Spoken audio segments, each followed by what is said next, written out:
Hey guys, how's it going? Let me finish setting up this room real quick and then we can get started. So today is March 15th and halfway through the month already, guys. So happy Monday. Hopefully you guys had a great weekend. Let me just finish setting everything up and then we can get started.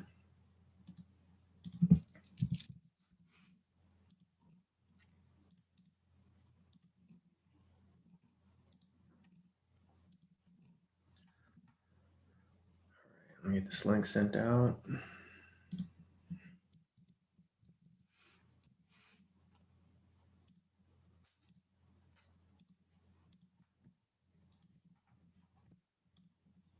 Hold on, US30. Big move right there. All right, one more thing, and then I'll be able to send out this link. We're going to take that entry. Check the sentiment. People are getting stopped out. All right, let me get this link sent out, guys, and then we can get started.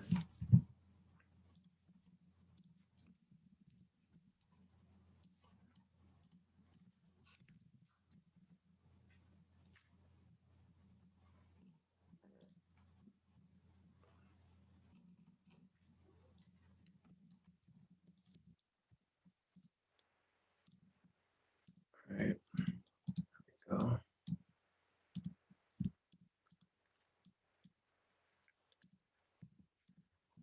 Let's gotta get this on the Facebook and the rest of the social media, then we should be good to go, guys.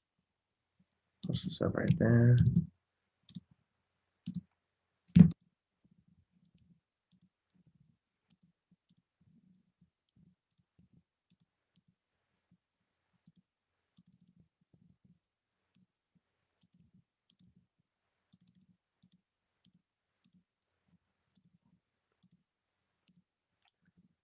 All right, one last place, the Instagram, and then we should be good. Let's see.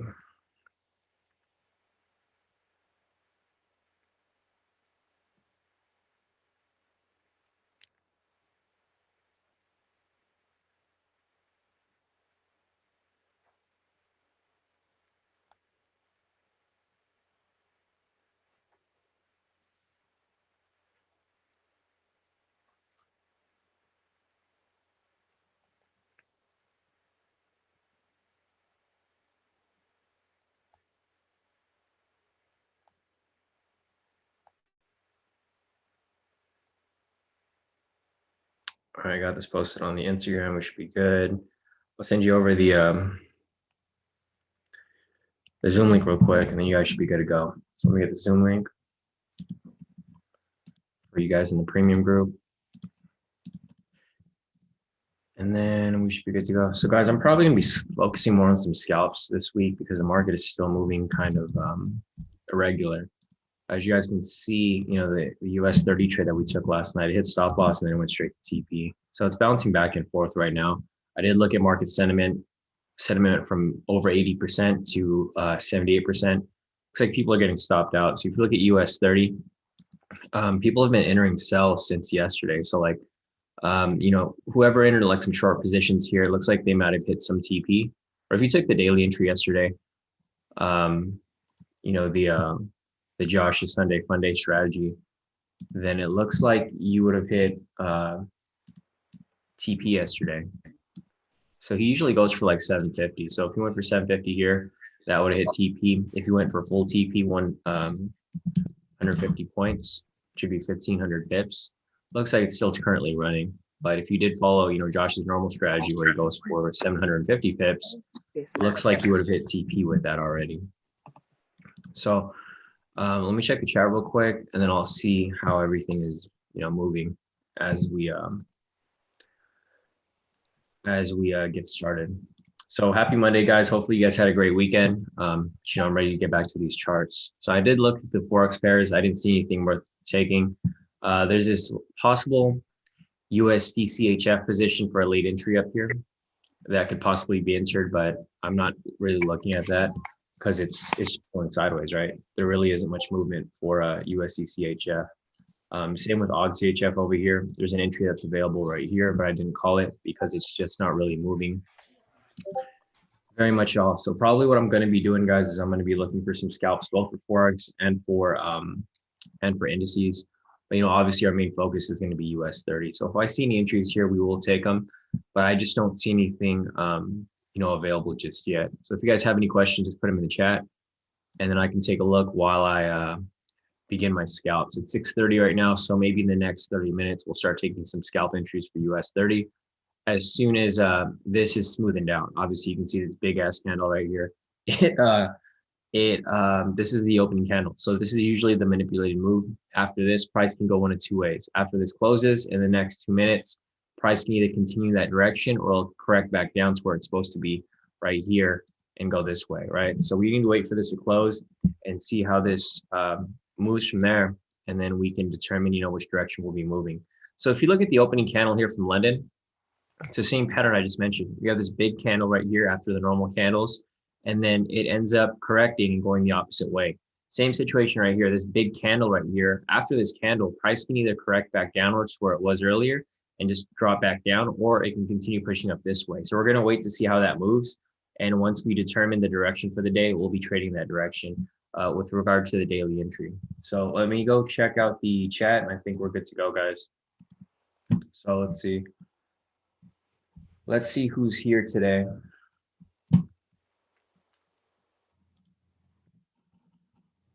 Cool. Morning, Peter. Morning, Camo. Morning, John. Morning, Billy. What's up, David?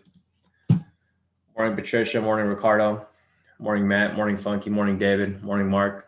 Morning, Patricia. Morning, Funky. Morning, John. Sorry, I'm saying morning to you guys twice. Morning, Jez. Morning, Utik. Morning, Marcus. Morning, everybody. So hopefully you guys had a great weekend. Let me go ahead and check the charts real quick and see if there's anything that we could, you know, possibly enter here. So let's see. I'm gonna look for some scalps here, guys. I'm just gonna start looking for some scalps here off the Forex pairs as well, just so that we can diversify our positions, right? Because our intraday positions are just not really available right now. So it might be better for us to just actually, I'm not gonna look for some scalps on here. I'm gonna look for some scalps on the pairs that I actually like to scalp. Something like odd USD, odd NZD. All right, so price is currently right here. I'm just gonna go ahead and draw these real quick.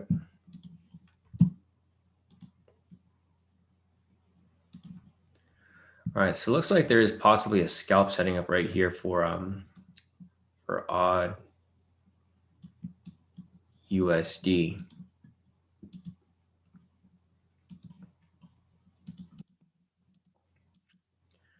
It's got about 20 minutes left. So I'm looking at this on the 30-minute chart, guys.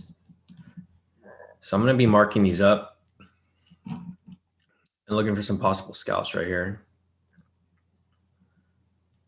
So let's see.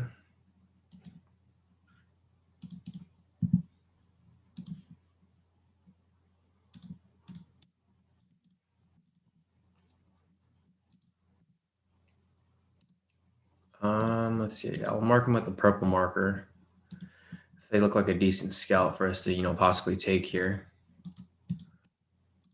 Looks like the market's been pretty choppy even for the Forex market. So this might be a little difficult for us to find something that's solid. But we'll still be looking. So we have some possible buy scalps right here as well. So I'll mark that up right there. Let's see, because price is currently there. So looking at this here, there's possibly a scalp right here off this rejection from that red candle. Looks like it'd be a nice push up right here. But it is a bit choppy, so I'm probably not going to take this. You guys can see the pivots are crossing over a lot. So if I turn off the candles right here, it's just too choppy. This whole area is choppy. So I probably wouldn't enter any trades here, but I will be looking for when this this starts to smoothen out. Euro NZD over here. Let's see if there's any entries available. Let's see. That right there.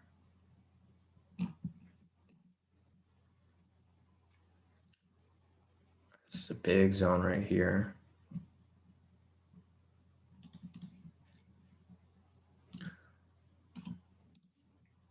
And then a couple more right here. So another possible buy entry right here for,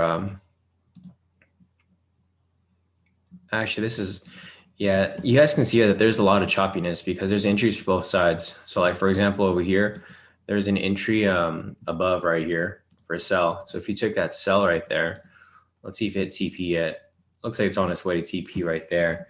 But then it becomes an issue because there's entries down here as well.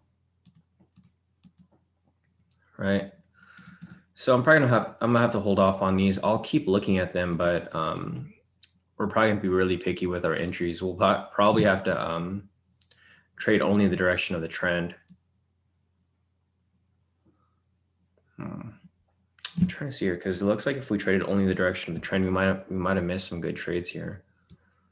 Which I'm not trying to miss any good trades.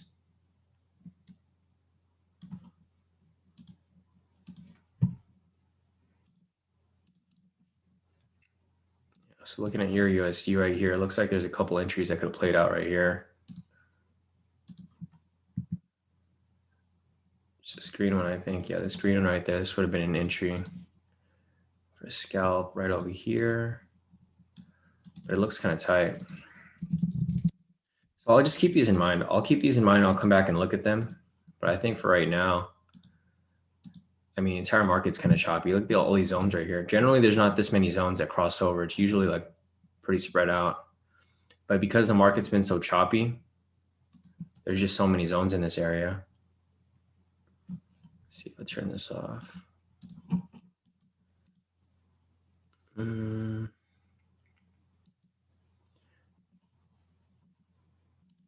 Yeah, because this looks like this probably would have been an entry right here.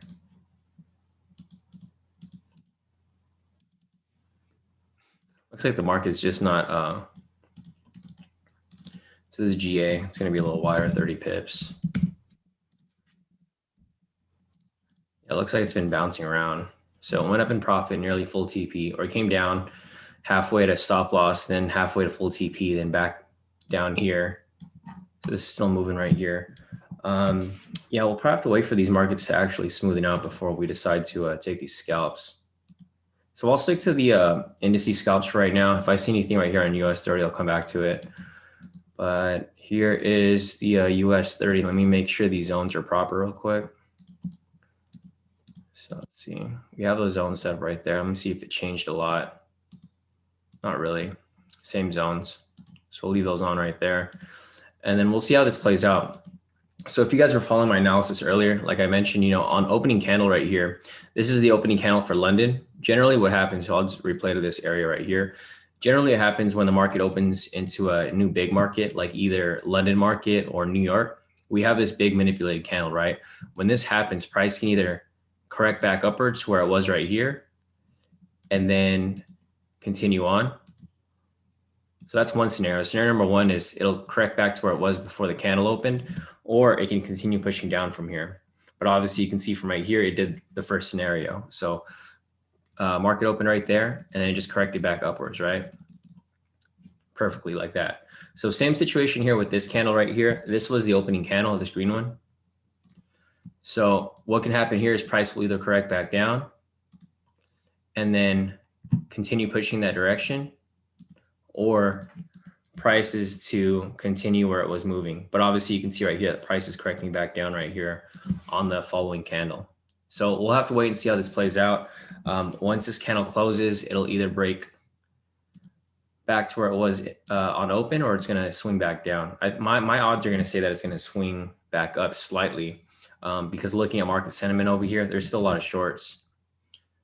See, you guys can see last night, if you guys followed my live session, it was 80% short. So the reason for this number getting smaller is that people are getting stopped out, right? People are entering short positions like right here, and then they're getting stopped out as price continues to push up higher and higher. So just keep that in mind. We'll definitely keep an eye on market sentiment to see how everything's moving. And then we will probably, move from that part to see, you know, how this reacts to price. So we'll wait for this to close. We'll probably give it another maybe 20, 30 minutes. In about 20, 30 minutes, we can start looking at some scalps. We just don't want to enter right now as price is bouncing around back and forth between these two candles right here. So I think around 7 a.m. in about 10 to 20 minutes, right down here, we will probably see price start to smoothen out a bit. So 7:30 at latest right here. So on this point, it's probably going to bounce back and forth. And then once we reach 7:30 right here, it'll probably smoothen out one direction or the other. So here's the opening candle for US30 for a buy. We wouldn't take that one. We'll be looking for the next one. I have my alert set up, so once that comes up, we'll be able to take a look at it. Sorry, let me see if there's any questions here. So if you guys have any questions, go ahead and put the questions in the chat, and I can take a look. So I'll start making a list right now, actually. So let's see. So John's asking about GJ. So look at GBP, JPY. Let's see. Hey, morning, Jonathan. Morning, Shonda. Morning, Sam. Morning, Alan. Morning, Demarius, sorry, bro. Morning, Dylan. Morning, everybody. So let me see what we are looking for here. Morning, Emmanuel. Morning, Chris. Morning, Billy. All right, so everyone, let me see what else. I'm gonna make a list right now and then we can get started. So let's see. Hey, morning, City. How's it going, bro?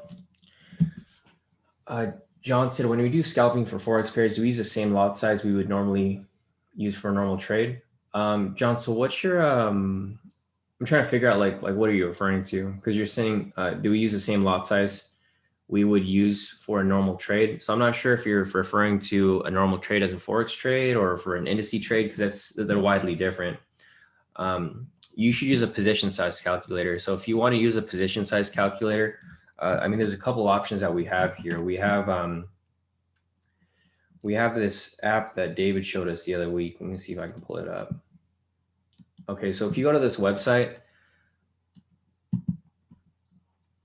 John, it's called calculators, calculators.trade. If you go to this website, you can type in, Forex, crypto, or, whatever else you're looking for here. You can type in your currency, US dollar, or whatever you're using, and then you can, determine which pair that you're trading. So like, for example, this is Euro USD. If you have an account balance of 1,000, you're risking 1%, and your stop loss is about 50 pips, you click calculate, and it'll tell you what lot size to use, right? So just if you want to figure out what this is, it's going to determine on.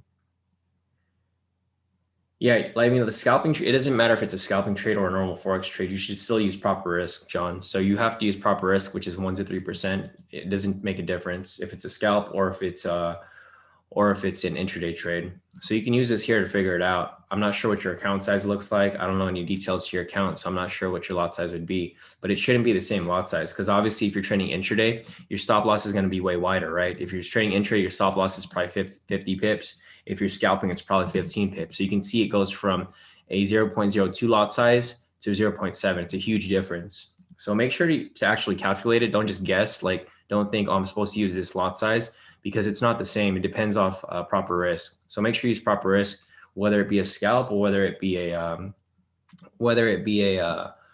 intraday trade. So you can go to this website, calculators.trade, and then you can figure out, what your lot size is from there. But all right, let me go back to US30. All right, so we have this pending sell right here. John said, okay, so use calculator for all trades. Okay. Yeah, well, I mean, you're supposed to use proper risk. So you're not supposed to be guessing on your lot size. It's probably like, why your account fluctuates so much, because you guys can't guess, right? If you guess, you're probably gonna blow your account because you just try to use the same lot size for everything. So you should always calculate. John, I think you're Steven, right? Yeah, I'm pretty sure that's you, Steven. Let's see.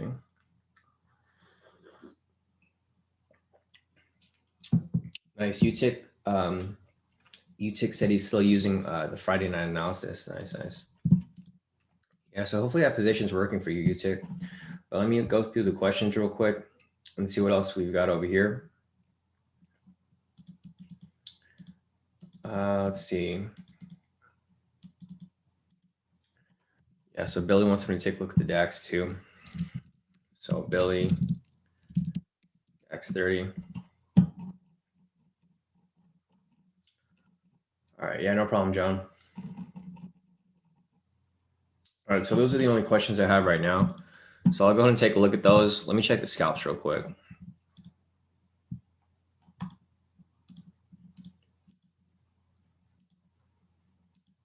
Steven said, Steven, is that you, John Doe? Because you asked a lot of the similar questions.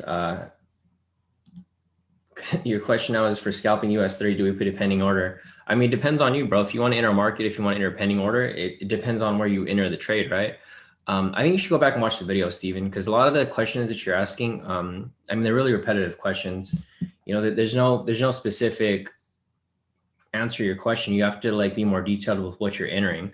If you're, I mean, you know how the strategy works, right? So I think you need to go back and rewatch a lot of the stuff, or you know, just go back and read any of the messages that I sent you, because I pretty detailed all my messages with you, and it's like the same question every day. I mean, I don't mind answering your questions, bro, but if you're not understanding anything, you have to actually understand, right? Because it's literally just going in one ear, out the other. So it's like I keep explaining the same thing to you, but you're not really getting it. So you know, go back and just read every single message that I sent you, and you'll figure it out. Because your question is an open-ended question, you know, with regard to if you put a pending order, if it's a market order. If you're entering right away, it's going to be a market order, obviously, right? If you're not entering right away, it's going to be a pending order. So I think you should probably stop trading live, Steven, for now, because I mean, your account's not, I mean, your account goes back and forth so often where you're not finding any consistency, and it's because you don't understand how, you know, this trading thing works. So I think you should go ahead and I'm just looking out for your account, bro. I'm not trying to tell you not to trade live, but the thing is, if you don't actually understand anything, you're just going by luck, you're probably gonna blow your account. So I'm just trying to look out for your account so that you don't blow it, because I mean, you've been trading with me for a while now. You're still making the same mistakes. So I want to make sure that you actually get it before you trade on your, you know, obviously on your live account. So I would just stop trading on your live if you have a live, and just actually understand this stuff first, because this is really basic stuff. You know, pending orders and market orders. That like you should already know that before you enter any trades, whether it be demo or live. Yeah. So Peter is gonna show you like where to go. Thanks, Peter. Yeah, I know you're only using demo, but I mean, you still have the same questions. So you should go in and actually learn what you're doing first before you keep making the same mistakes. Because you've been trading with me for like 4 months now, bro, and you're still like don't understand the order types. So I want to make sure that you're actually getting this stuff before you you trade demo or live. Because like learning about here, I'll just show you the website. Just go to babypips.com or something like that, right? You go to like a very basic website and learn the very, very bare basics, because you should know this stuff before you even start thinking about trading. So just go to babypips.com, go to education, how to trade Forex. You'll figure out everything here. And I just want to make sure that you actually understand what you're doing, because it seems like you just kind of guess on like what you're doing when you're entering trades or when you're doing anything really. And I know that you keep like you're really focused on using those trading bots, and they just keep losing your trades. And you keep telling me you're going to stop using them, but you still use them. So I just want to make sure that you're like this trading thing, it's easy if you actually get it. But if you're just depending on, you know, robots to take the trades for you, or using a copier, it's just not going to, you're not going to learn anything. That's why you're not learning anything, because you just keep using the copier, and the copier keeps making the wrong trades for you. So I think you should actually learn stuff on your own. Stop depending on like someone to take the trades for you, or like using copiers or any of that other stuff. This website will help you figure out like all the basics from beginning to start. So Steven, just go to this website and watch every single video here, or go through every like the entire course. All right, so it's babypips.com. Click on education, go to how to trade Forex, and then you can learn all the basics there. So anyways, back to the chart over here. And then we'll continue on with this.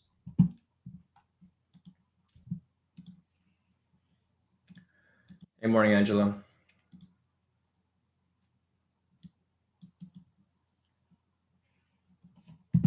Angela's asking, good morning, Shawn. Question, do you use an alert for the K2TS indicator? If so, do you use a price for, no, not at all, Angela. So when I do use the alerts for the for the momentum indicator, I get alerted when the indicator shoots out. So to set that alert right there, Angela, you click on this right here, alert. You click on the K² TS, and then you just click signal fired. I'm not sure where you're getting that from, because Angela said, if so, do you use the alert for price crossing the TS?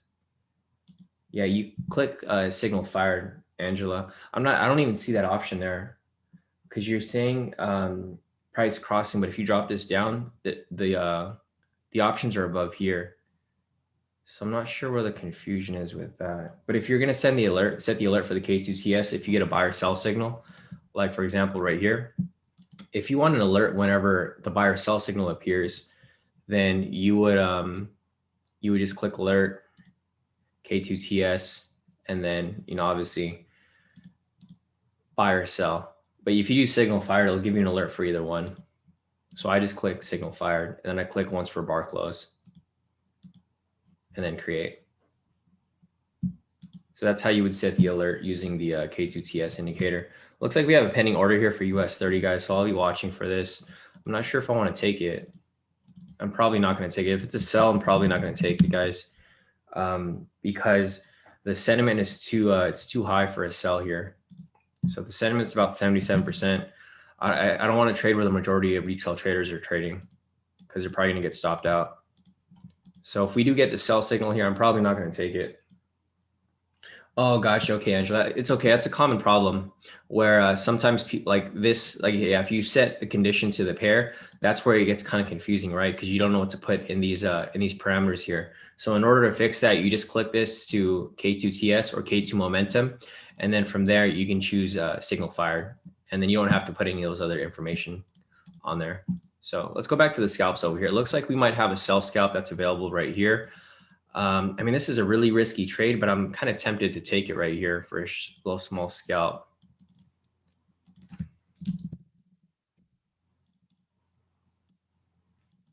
So I'll see how this plays out right here. It is going to be a little risky. So if you guys want to take it, you guys can.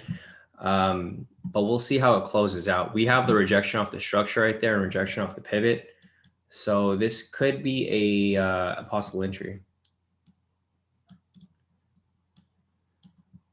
All right, let me just have this set up here.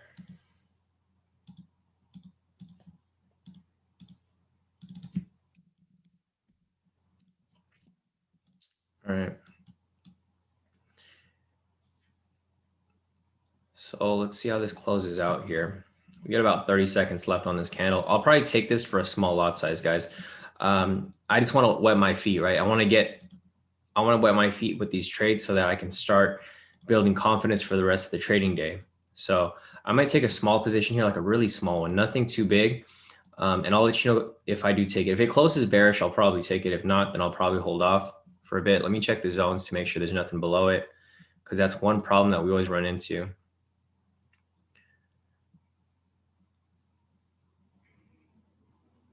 All right, so it looks like I'm gonna take a small position on here.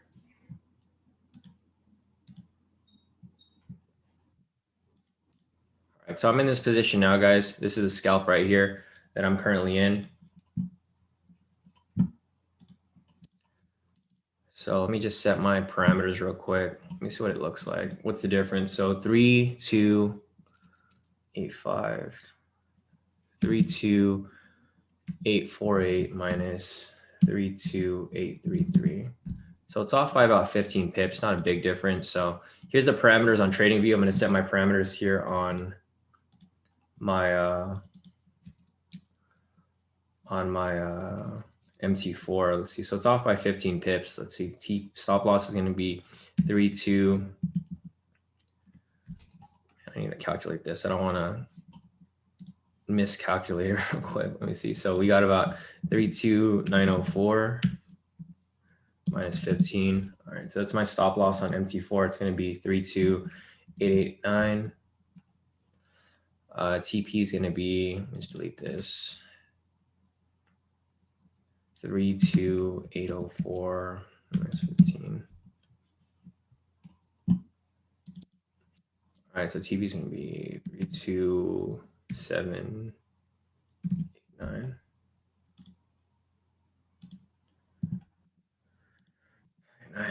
Looks like it's about to hit our TP real quick. Let's see. All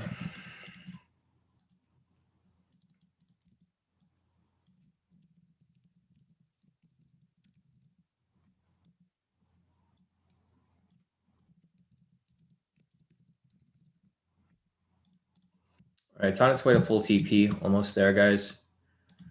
Let's see, I'm gonna check my profits real quick. I'm in profit about 1,500. Thinking whether I should close it out early or not. I might close it out early, but give me a second. Profit about 1,600.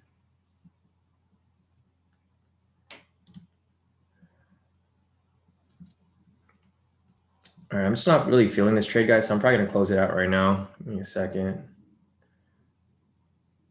Watching it, 1,700. Watching it, 1,800. 16, 17, 18, 19. I'm at 2,000. I'm just watching my trade. I'm in 2,000 profit. I'm not closing right now. 2,000. Come on. Slow push, full TP. Come on, almost there. All right, 2,000 in profit. All right, we're almost there, guys. We're almost there.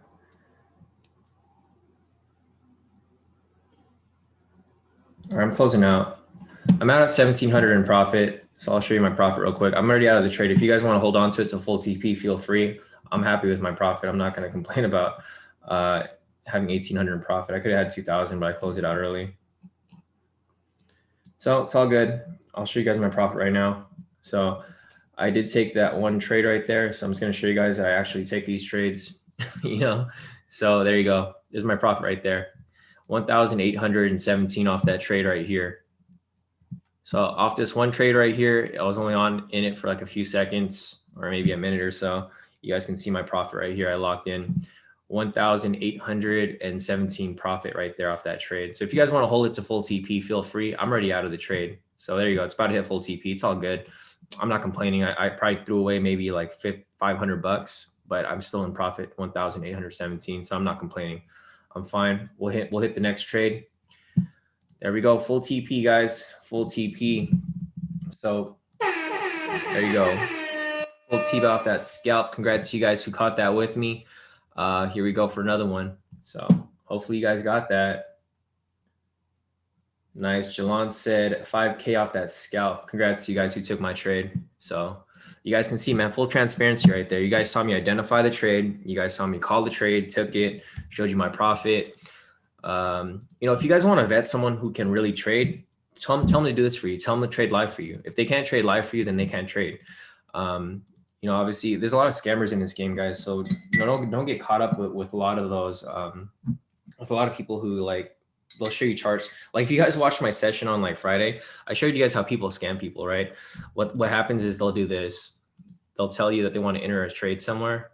They'll take a screenshot from like up here and they'll just mark it up and then they'll take a screenshot. They'll show you this and then they'll just fast forward it and they'll show the TP. So if you guys want to see someone that like, you know, if you guys follow anybody, then make sure that they actually show you that they can trade, because be careful with like who you guys are copying trades from. All right. So I'm happy with that. I'm up. I have 2 accounts. So I have my 100K account and then I have my 200K account right here with my FTMO. So I'm probably in profit about maybe 2,200, 2,500 right now. So I'm not too bad for the day. Kick off the trading week. It makes up from yesterday's loss, right? So this is a back and forth game. You know, you win some, you lose some. As long as you have more wins than losses, then you guys should be good. All right. So that's that right there. Nice, Neo. So looks like a lot of you guys caught that trade right here. Looks like, nice. So Neo said, nice scalp you gave. Definitely. So we'll be looking for another one here, guys. That's just the first scalp right there. Now that I got my feet wet, I'm ready. I'm ready to catch some more scalps. So I'm ready to make more profit. I'm ready to keep hitting this. And we're going to keep going. So hopefully you guys caught that trade right there. Nice full TP off that.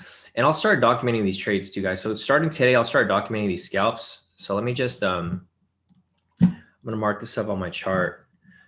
So let's see, this is 3:15:21 US30 scalp at, let me see what time was that, 6:50 a.m. I'm gonna start documenting these scalps so that you guys can follow, because I've been giving out all these like wins and I don't really document them, but I'll start documenting them now since like this is mostly, you know, what we're trading off this point.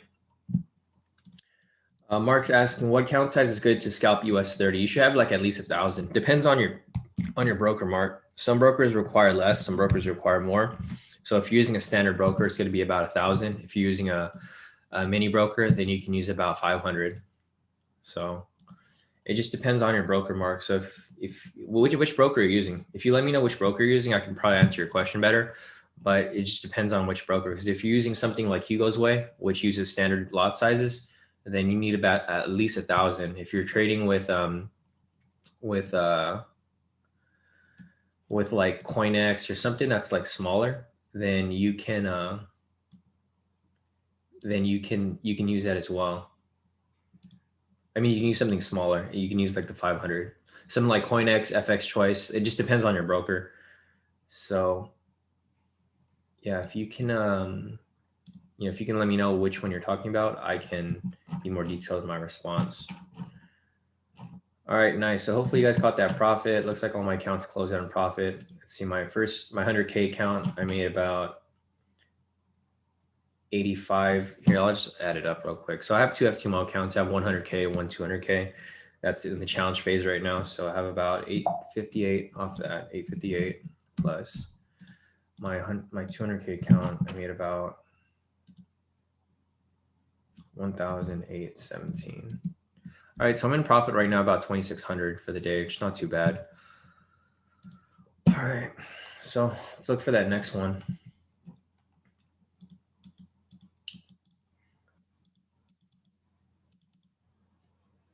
Ranko's asking FTMO challenge. Yeah, we'll have two funded accounts and I have one challenge that I'm running right now for the 200K. So I have two funded accounts and one challenge that I'm trying to finish so I can merge it into a 400K.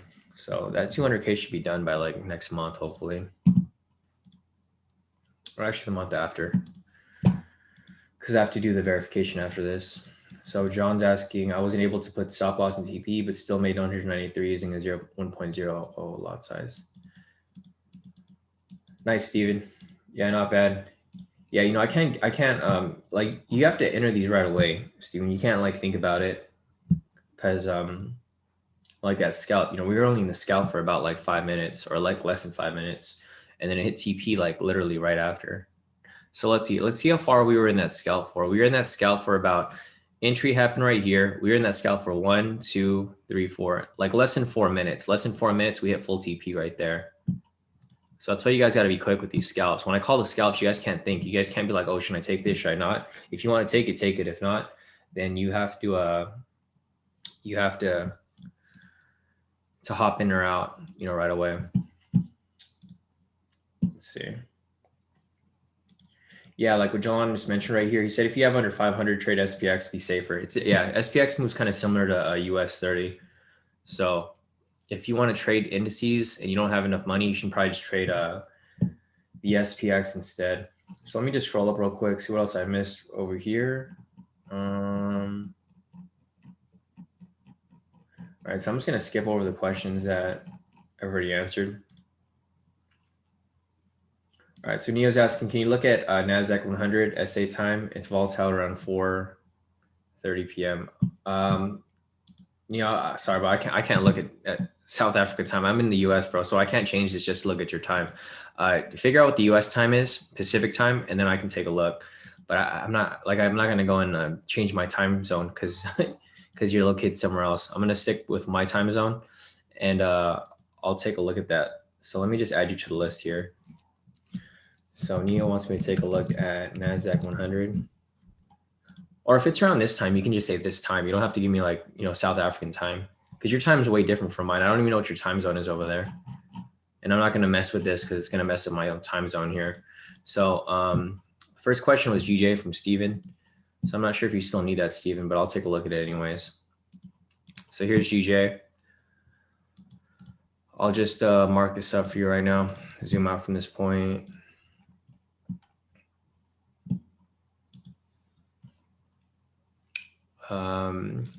All right, so here's my analysis for GJ. I zoomed out from this point.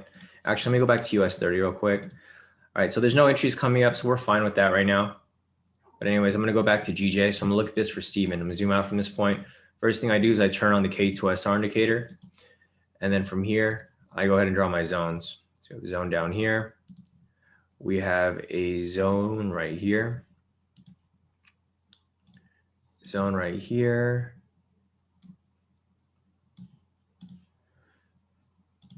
Zone right there. Zone right there. Zone right there. And I'll give you guys an update in the chat because you guys always wonder, you know, what we, when we hit our scalps. So I'll definitely go and post up the this stuff right now. So there's my zones there on the 4 hour. I'm gonna go on the 8 hour to get these higher zones. The daily, the weekly. There's no zones there. The monthly. So the monthly has the closest zone right here. Let's go back on that 4 hour. Turn this off. And then after I draw my zones like that, you guys can see we have some perfectly drawn zones, right? So the move started from way down here and price just keeps moving up the zones. So it goes from zone to zone. So break structure, pushes up to the next zone, break structure, pushes up to the next zone.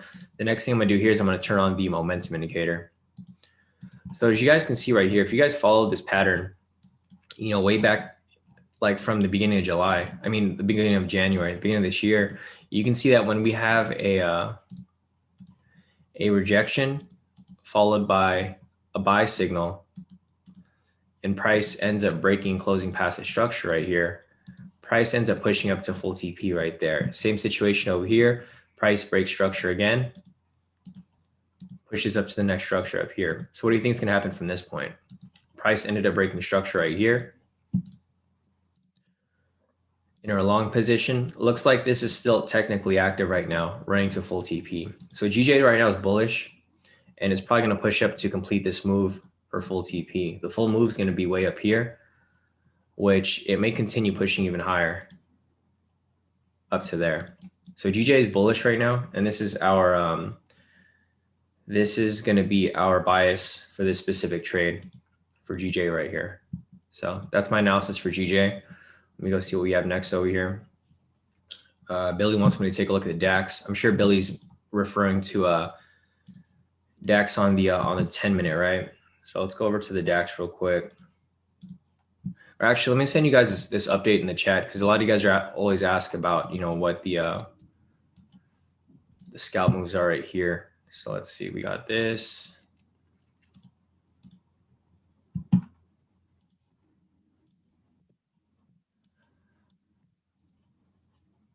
All right.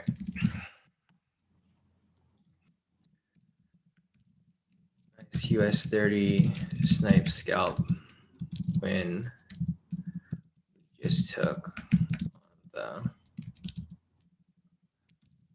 session.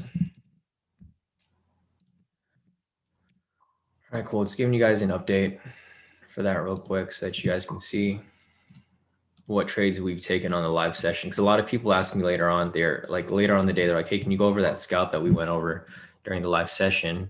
And the thing is, I can't remember because we take so many trades. So I'm just going to go ahead and post the updates right there so that you guys can follow along with it. And I'll see if there's any hey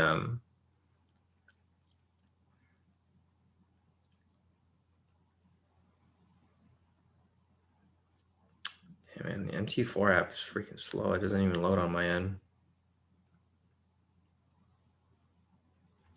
All right, cool. So I'll just send my profits at the end of the day because there's no point in me sending profits like every time I hit a TP. I'm better off just waiting for it to, you know, waiting for us to hit like at the end of the day. So that's it for this right here. Okay, no problem, Neo. Yeah, so Neo said yes, it's around this time. Yeah, because I wasn't sure because you said 4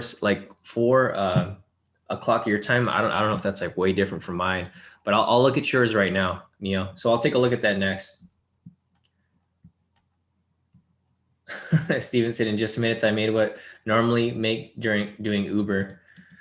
Yeah, no, Steven, you know, it really depends on your consistency, right? If you could stay consistent, Steven, I mean, it's good that you're using demo right now. So like, you know, what I was mentioning earlier, just practice a little more before you go live. Cause I just don't like, I really just want to make sure that you did this properly. Cause I know that, you know, it's a bit of a learning curve for you. So I want to make sure that you actually get this before you really risk much, right? Cause there's a lot of potential here as long as you follow the rules properly. Okay, so let me check real quick and see what else we got over here in the chat before we continue on. So Camo said the day trading version shows, the day trading view shows FTMO early entry numbers. I need that. We just had a live win. Like should go on. Yeah, definitely Camo. Morning to you, bro. Morning, Kimmy. Steve, I'm gonna pass you your questions here because I think it looks like someone answered your questions already. So Mark, I'm gonna scroll down here as well. If your answers are getting answered in the chat already, I'm just gonna pass through them because I want to make sure that we don't miss anything here. Mark said, Shawn, I might have missed your answer. What's the minimum? Yeah, Mark. So it depends on your broker. So you got to be a little specific with your broker, Mark. Which broker are you using? And then I can let you know what the minimum is. Because if you're using a standard broker, you need at least 1,000. If you're using a broker that uses mini lots, then you could use about 500. But it just depends on which broker you're using. You know, it's very specific to your broker. Jalon said, laugh my ass off. These cells trying to take everyone's stimmy they just got, right? Hey, Smokes, how's it going, bro? Morning. So, all right, the last thing I looked at was GJ. The next up, we're going to have the DAX for Billy. So Billy was looking at the DAX over here. Let me just pull up the DAX on this chart. So we got the DAX 30 right here. And guys, if you guys made profits like off any of the trades that we just took, you know, feel free to send them over to me in the like any of the groups, and then I will post them to our daily profit. So if you guys look at the profits from last night, this is what everyone was trading last night. So Jonathan said, great scalps, FTMO coming for you thanks to the K2 family. He scalped gold last night and US30. So Jonathan over here locking about 444 last night. Dylan here, he's been trading Litecoin since Saturday, I think. So he locked in some nice profits off that. CT over here traded US30, made about 30 bucks off that small trade, and so on, right? So if you guys have profits that you guys want me to share, then I can send them over to the daily entries. So just keep that in mind if you guys want me to share your profits. All right, so let me just close this real quick. Sorry, I mean not daily entries, the daily profit post that I do at the end of the day. So here's the DAX. This thing's messy, Billy. I'm not sure if you're trading this, but I probably wouldn't trade it right now. Let me just check this real quick. Like I usually don't like when the market is super choppy like this because it's just hard for us to catch, you know, what's legit and what's not. Because when there's so much noise in the market, it becomes hard to really decipher, you know, what we're really looking for here. So let's see, Billy was looking at the DAX right here. So I wouldn't trade anything right here right now, Billy, because you can see that there's a lot of choppiness right here. I mean, I can see that there's an entry off this green candle, but you can see that over here, the pivots start to, so here's an example, Billy, for the DAX, I would trade around this area right here. So I would not trade around this area because it's choppy. I would trade down here, and then I wouldn't trade right here because it's starting to get choppy as well. So I would trade for some sells right here. And if I turn the candles back on, you guys can see how choppy it is, right?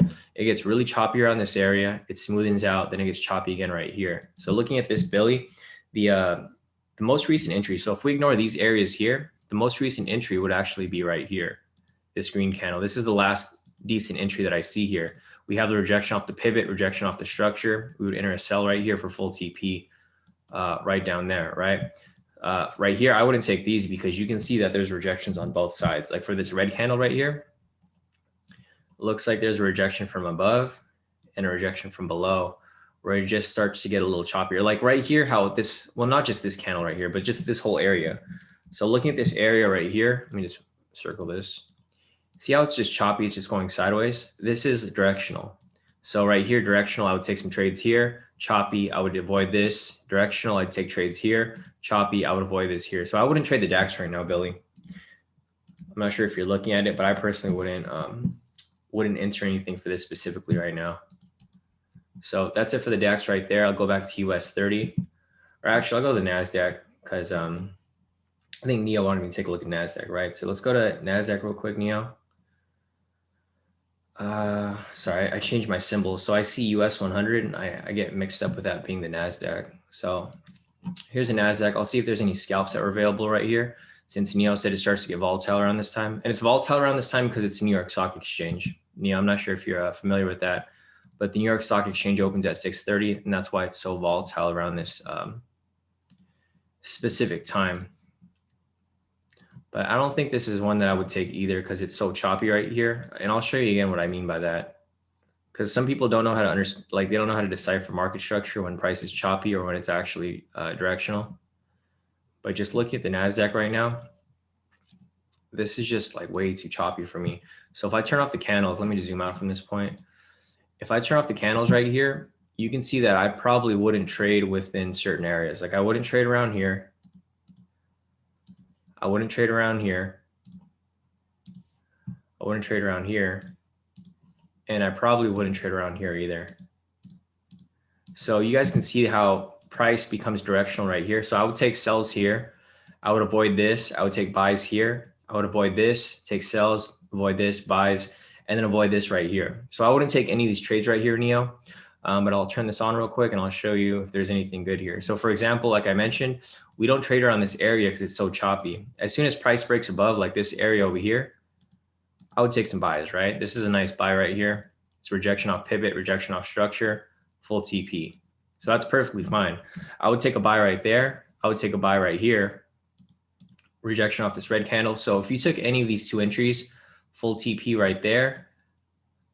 Again, right here off this red candle, full TP right there. So you can see that there's opportunity here. It's just not something that I would necessarily take, when price gets choppy like this over here. So just looking at current price over here, I probably would skip some of these trades because of, the choppiness. And yeah, this whole area right here, I wouldn't trade around this area, Neo, because you can see how much price is moving, right? If you end up taking trades around this area, you might get stopped out before it hits TP because it's moving around so much. If you check how much it's been moving, this has been moving about 1,000 pips, like within the past, 10 to 15 minutes. So I would wait for it to smoothen out, like how it's been moving over here. So wait for it to smoothen out as it goes up this way, or wait for it to smoothen out as it's going down this way, right? So just wait for this to smoothen out. See if price ends up smoothing out this way or smoothing out this way. Then you can take buy or sell scalps. But I wouldn't mess with the Nasdaq right now. It's just way too choppy for you to really catch any scalps unless you're going for some longer moves. So I would hold off on that right now. But other than that, I'll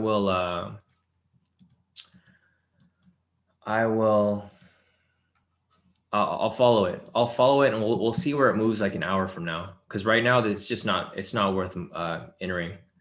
So Neo's asking, what's the group on Telegram? So Neo, if you want to join the Telegram group, just go to the website, k2trades.com. Really simple, just k2trades and then .com. And then click on unlock your free access right here. If you click on this right here, it'll give you access to all of the Telegram groups. We have about 7, or we have more than 7 groups, but depending on what you want to trade, just click on this and then it'll give you access to all of the Telegram groups. So let me see. Other than that, I think that's it for now. I don't really see anything over here. We're not taking this daily entry right here. And this is why. This big spike up right here. We might take it later. So I'll keep looking out for this, but as of now, it's not something that I really want to take. So I'll go back to US30, look for some scalps right here.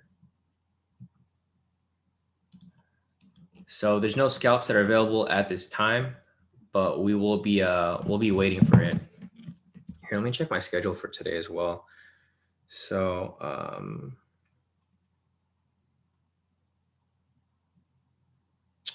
sorry guys, let me just check my schedule for today because a lot of people are asking when I go live later today. So I do have a live session later today with James at 2 p.m. That's going to be private though. I don't think James wants to have that public. So that's probably not going to be available for you guys. And then I have another session with Funky later today at 4 p.m. So I have 2 sessions today. Well, 2 sessions that are well, technically I only have one that's like that might be public, but the other ones that I have are not going to be public. I have about 6 sessions today, but a lot of these people don't want them to be public, which is fine. You know, I respect everyone's privacy. If people are just too shy to go on the live, that's fine.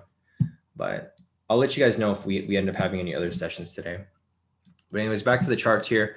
US30, there's no entry that's available yet. We're looking for the same entry right here. See how this red candle right here, we're looking for this wick rejection. So here's the strategy that we're applying for our scalps. This is the K² snipe strategy, US30, 10-minute time frame. So first you just want to confirm wick rejection off K2 pivot, which can be any pivot. 2, confirm wick rejection off K2 SR zone. And lastly, confirm wick rejection off K2 pivot does not touch candle body. So for you guys here that are brand new, this is all that we're applying.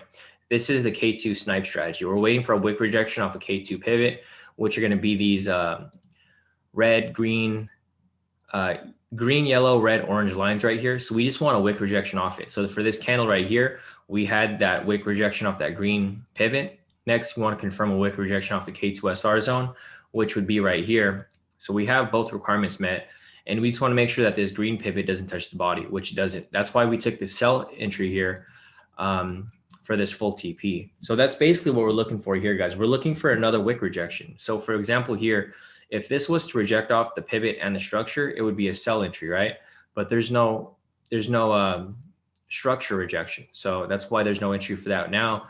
But that's basically all that we're looking for. So we're just waiting for this to play out. But until then, I'm going to answer a little more of the questions here for you guys before we look at this. So I'm going to be watching this for another scalp entry, but for now, there just isn't really anything for us to look at. So I've looked at the DAX, I've looked at Nasdaq. Let me see what else we've got over here. Funky wants me to take a look at gold. So I'll take a look at gold for you guys. And let me just go down the chat and see what else we're looking at over here. So let's see. Okay, gotcha. So Mark, you're using Higo's way. If you're using Higo's way, then you would need at least 1,000 to scalp on it comfortably. You can scalp with the smaller amount, but it's not going to be fun. You're probably going to get margin called out, Mark. So I wouldn't scalp or trade US30 at all on Higo's way unless you have at least 1,000 in your account. Here, let me see real quick.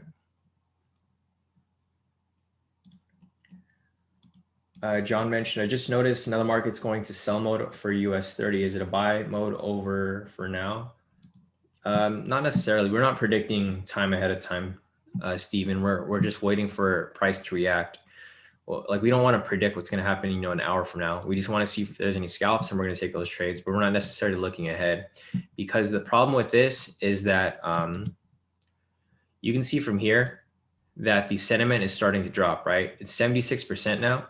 But that doesn't necessarily mean price is going to continue to drop. As soon as they stack up some more sells, they're probably going to spike price all the way back up. So I wouldn't mess with it right now. I'll hold off on it, and we'll see if there's any other entries that become available, within time. So the next question we have is, so Funky, I got that gold for you. Let's see what else we got here. Exactly, like what Jalan just said. He said, don't buy big drops. Don't try to catch a falling knife. Exactly, because if you do that, you're probably gonna get burnt. So I wouldn't just enter a sell because you guys think it's gonna drop. I would wait for market to react, and once it does, then we can implement our strategies for those moves. Neo mentioned, yeah, thanks a lot. Okay, now I'm learning way more. You're transparent and simplify the charts. Thanks, man. No problem, Neo. So anyways, going back to gold. So Funky wants me to take a look at gold. I'm going to pull up gold over here, XAUSD, and I'm going to delete everything off the chart. So here's a naked chart. I'll show you guys how I analyze this. And you guys can see I'm using the same analysis that I use for Forex, indices, commodities like gold. It's all the same thing. So the first thing I do is I turn on the K2SR indicator and I draw my zones on the chart for you guys. So I'm going to go ahead and draw my zone up here.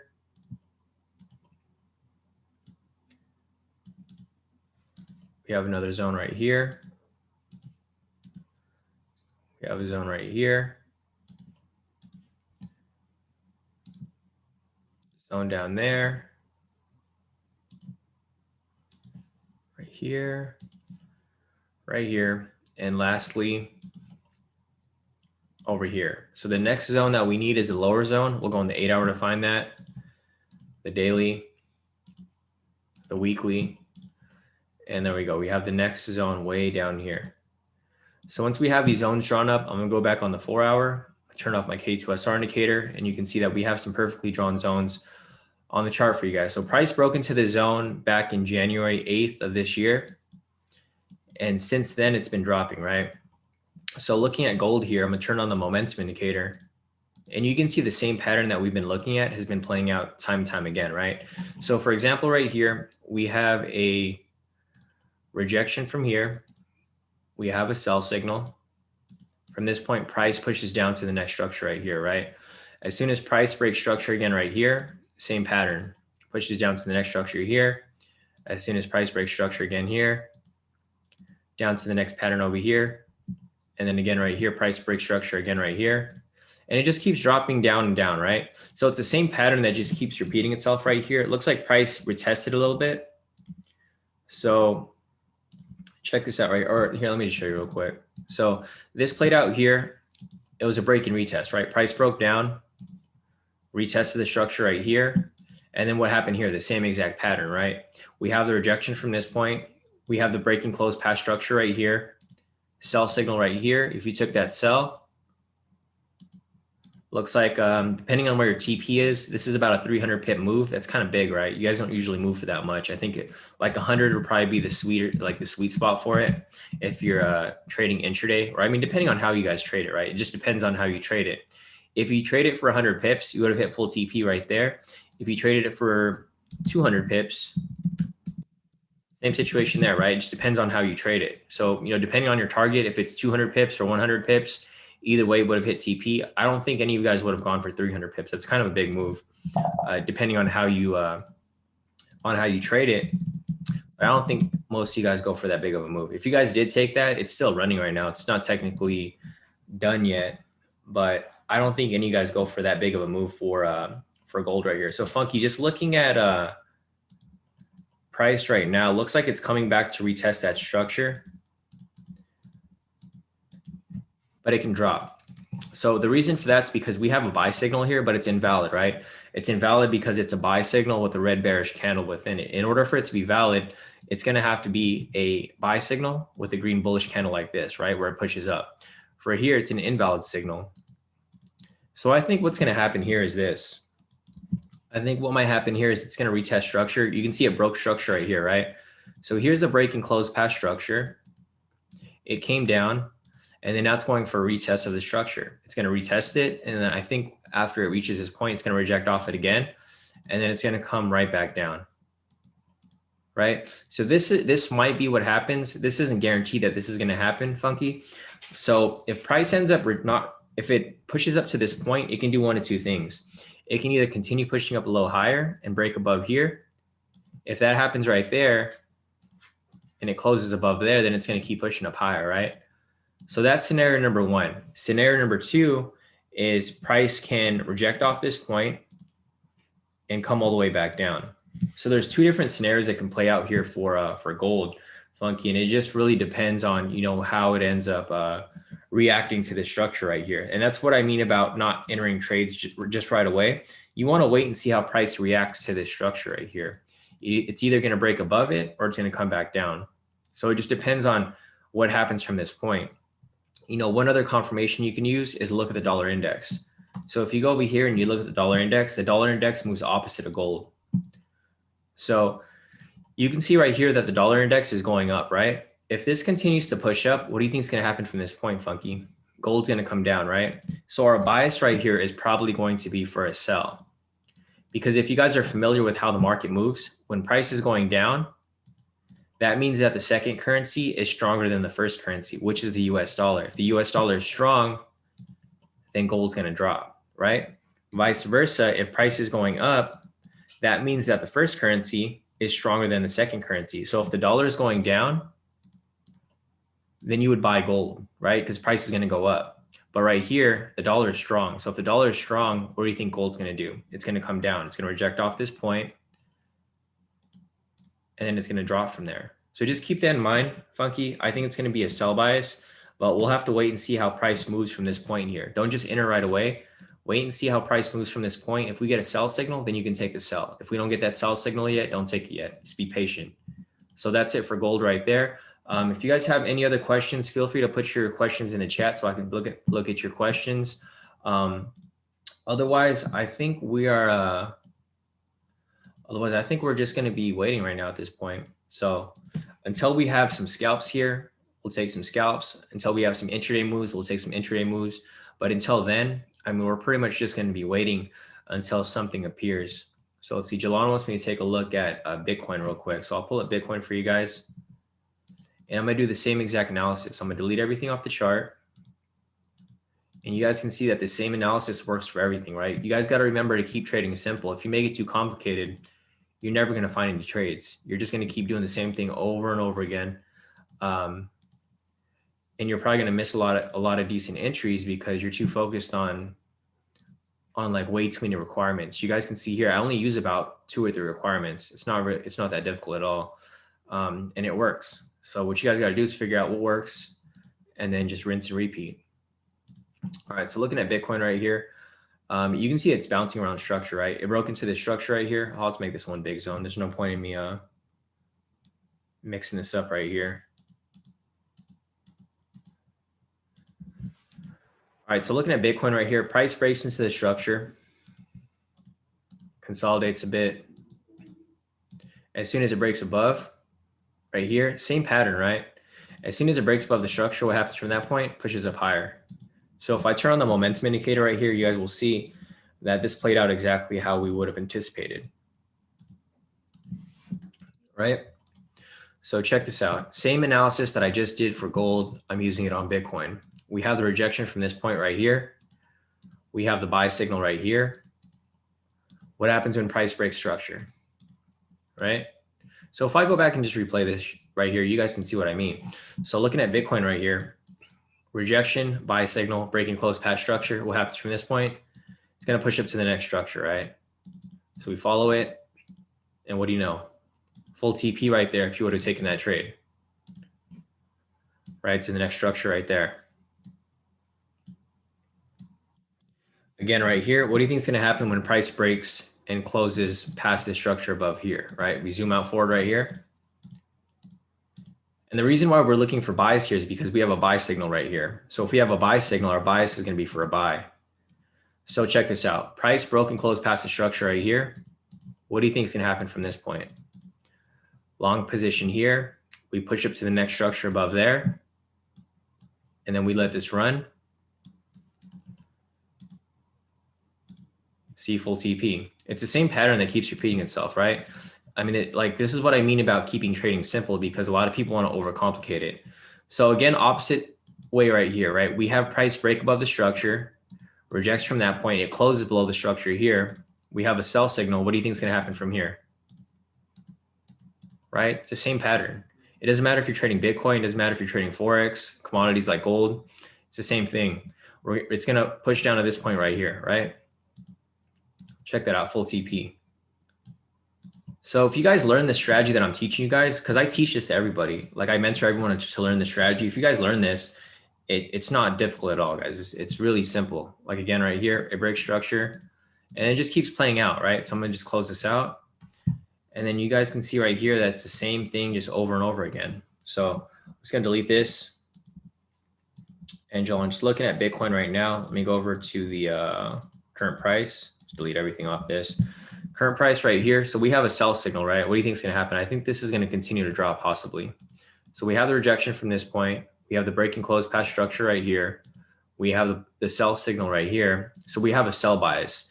So until we get a buy signal, we have a sell bias. So what do you think is going to happen from this point? It's going to push down to this next structure down here, unless we get a buy signal. If we get a buy signal and it swings back above here, then at this point, we'll be taking a buy.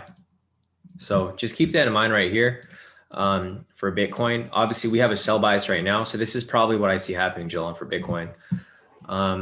You know, it's not exactly what I want to see because I do have a lot of long-term investments in Bitcoin. I want it to go up, but it's fine because when price comes down here, I'm just going to buy the dip and buy some more as it pushes up even higher. So this is pretty much what I see happening for, you know, for Bitcoin at this specific time. But like I mentioned, we need to continue to monitor it and wait and see how price reacts to this zone right here. Because what could happen here is price can come down, perform a break and retest. Broke structure there, retest, and then from this point, price can either come back down further and complete the move, or it can continue back up. So just keep that in mind. There's no one scenario that plays out. Everything kind of differs one way or the other. So let's go back to US30 real quick, see if there's any scalps. So no scalps yet. Yeah, no scalps after that last win over there. We're just waiting for the same setup to set up again over here.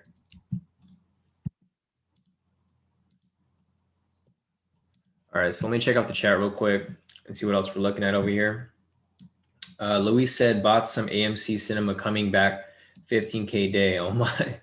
Yeah, no, definitely, Luis. You know, the movies are reopening again. So like, even though AMC was getting pumped, it's probably going to be like a legit push up because the movie theater is starting to reopen again. So, I mean, there's a lot of different things that are affecting the market, but like with specifically here in California, where everything is starting to reopen today, actually.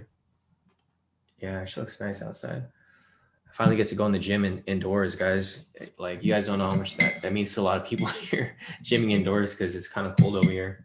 So like working out, it's been different. All right, let's see. So Billy's asking US30. Do you trade US30? Yeah, Billy, we trade US30. I mean, that's all I trade for most of my trades. Like if you look at any of my profits here, most of my profits are US30, right? So for my day, make 1,800 off that, 7,000 off this for the day. I trade US30 in the DAX mostly for my scalps. See, all my trades here are US30 most of the time. I trade Forex too, but I mostly scalp US30 because obviously it pays, right? So if you look at any of my profits that I send out, they're usually just US30, 10,000 for the week. You know, it's mostly US30 here. That's what I mostly trade. I do trade Forex too, but I don't really take, like, it's not my main focus anymore. I mostly trade US30 versus Forex. I still do call Forex trades and I still take them, but I don't take heavy lot sizes. I use most of my capital for US30 for the most part.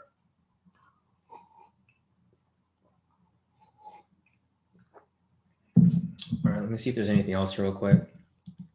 All right, so Utic said, can you look at GBP USD and give your feedback, please? All right. So there's no scalps that are available right now, guys. So I'm going to go ahead and keep answering questions. So if you guys have questions, this is your time to ask so I can answer them. Because once the market starts to pick up, I'm not going to be answering questions. I'm just going to be scalping the whole time. But obviously right here, looking at US30, there's no entries that are available just yet. Billy said, is there any fundamentals behind indices? Yeah, Bill, are you brand new to trading, Billy? Because indices are like one of the main, like it's an index of the top stocks. There's for sure fundamentals behind it. I mean, there's fundamentals behind everything. Billy, I'm not sure if you're like brand new to trading or if or you just really don't know, but there's fundamentals to everything. It's not just indices. It's not just Forex. It's literally anything. So I'm not sure, because I think you're new here, Billy. I haven't seen you here before. I'm not sure if this is all brand new to you or if you're just not, if you don't understand like how the market works, but fundamentals are affected, you know, one way or another, whether it be currencies, whether it be commodities like gold, whether it be indices, everything is affected by fundamentals. So like quick answer to your question is yes, but I mean, it depends on what you're looking for, right? Depends on what confirmations, what confluences you're looking at, because fundamentals can be regarding news. It can be regarding market structure, you know, with regard to the indices across the board. It can be how it's tied to this individual stocks. I mean, it just really depends on what you're looking for. But yeah, fundamentals do apply to anything and everything. So anyways, back to GU over here. This is the question for UTIC. So UTIC, I'm going to delete everything off the chart here. I'm going to turn off the momentum indicator.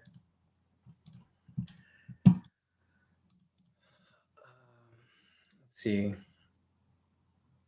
Yeah, I mean, a lot of people are milking US30, Billy. Like, you're brand new here, but if you look at all of our profits here, like I save everyone's profits here. It's not just my profits, but Jonathan's killing US30 here. I mean, there's not like everyone's killing US30, bro. It's not just one person.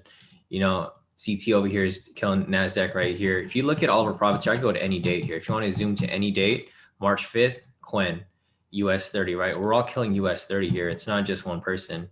You know, as long as you know how to trade it. Desbel over here, 1,000 off that. Cheryl over here, a couple thousand off that. See, she has 2 accounts. So I mean, there's different ways to trade it. I mean, there's a ton of different things to trade here. Like everyone here is killing US30, right? Camo, he has all the US30 trades right here, 930 for the day. I mean, I can scroll to any date here. As long as you find a system that works, like anyone can be good at any asset. It's not just one thing that you need to trade, but you know, you just got to figure out what you like trading.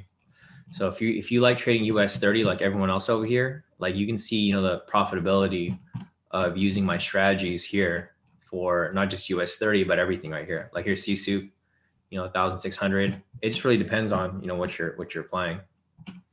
But yeah, Billy, I mean, fundamentals apply to everything. So anyways, going back to this analysis for GU, for you, UTIC, here's a naked chart. First thing I'm gonna do is turn on the K2SR indicator. Zoom out from this point.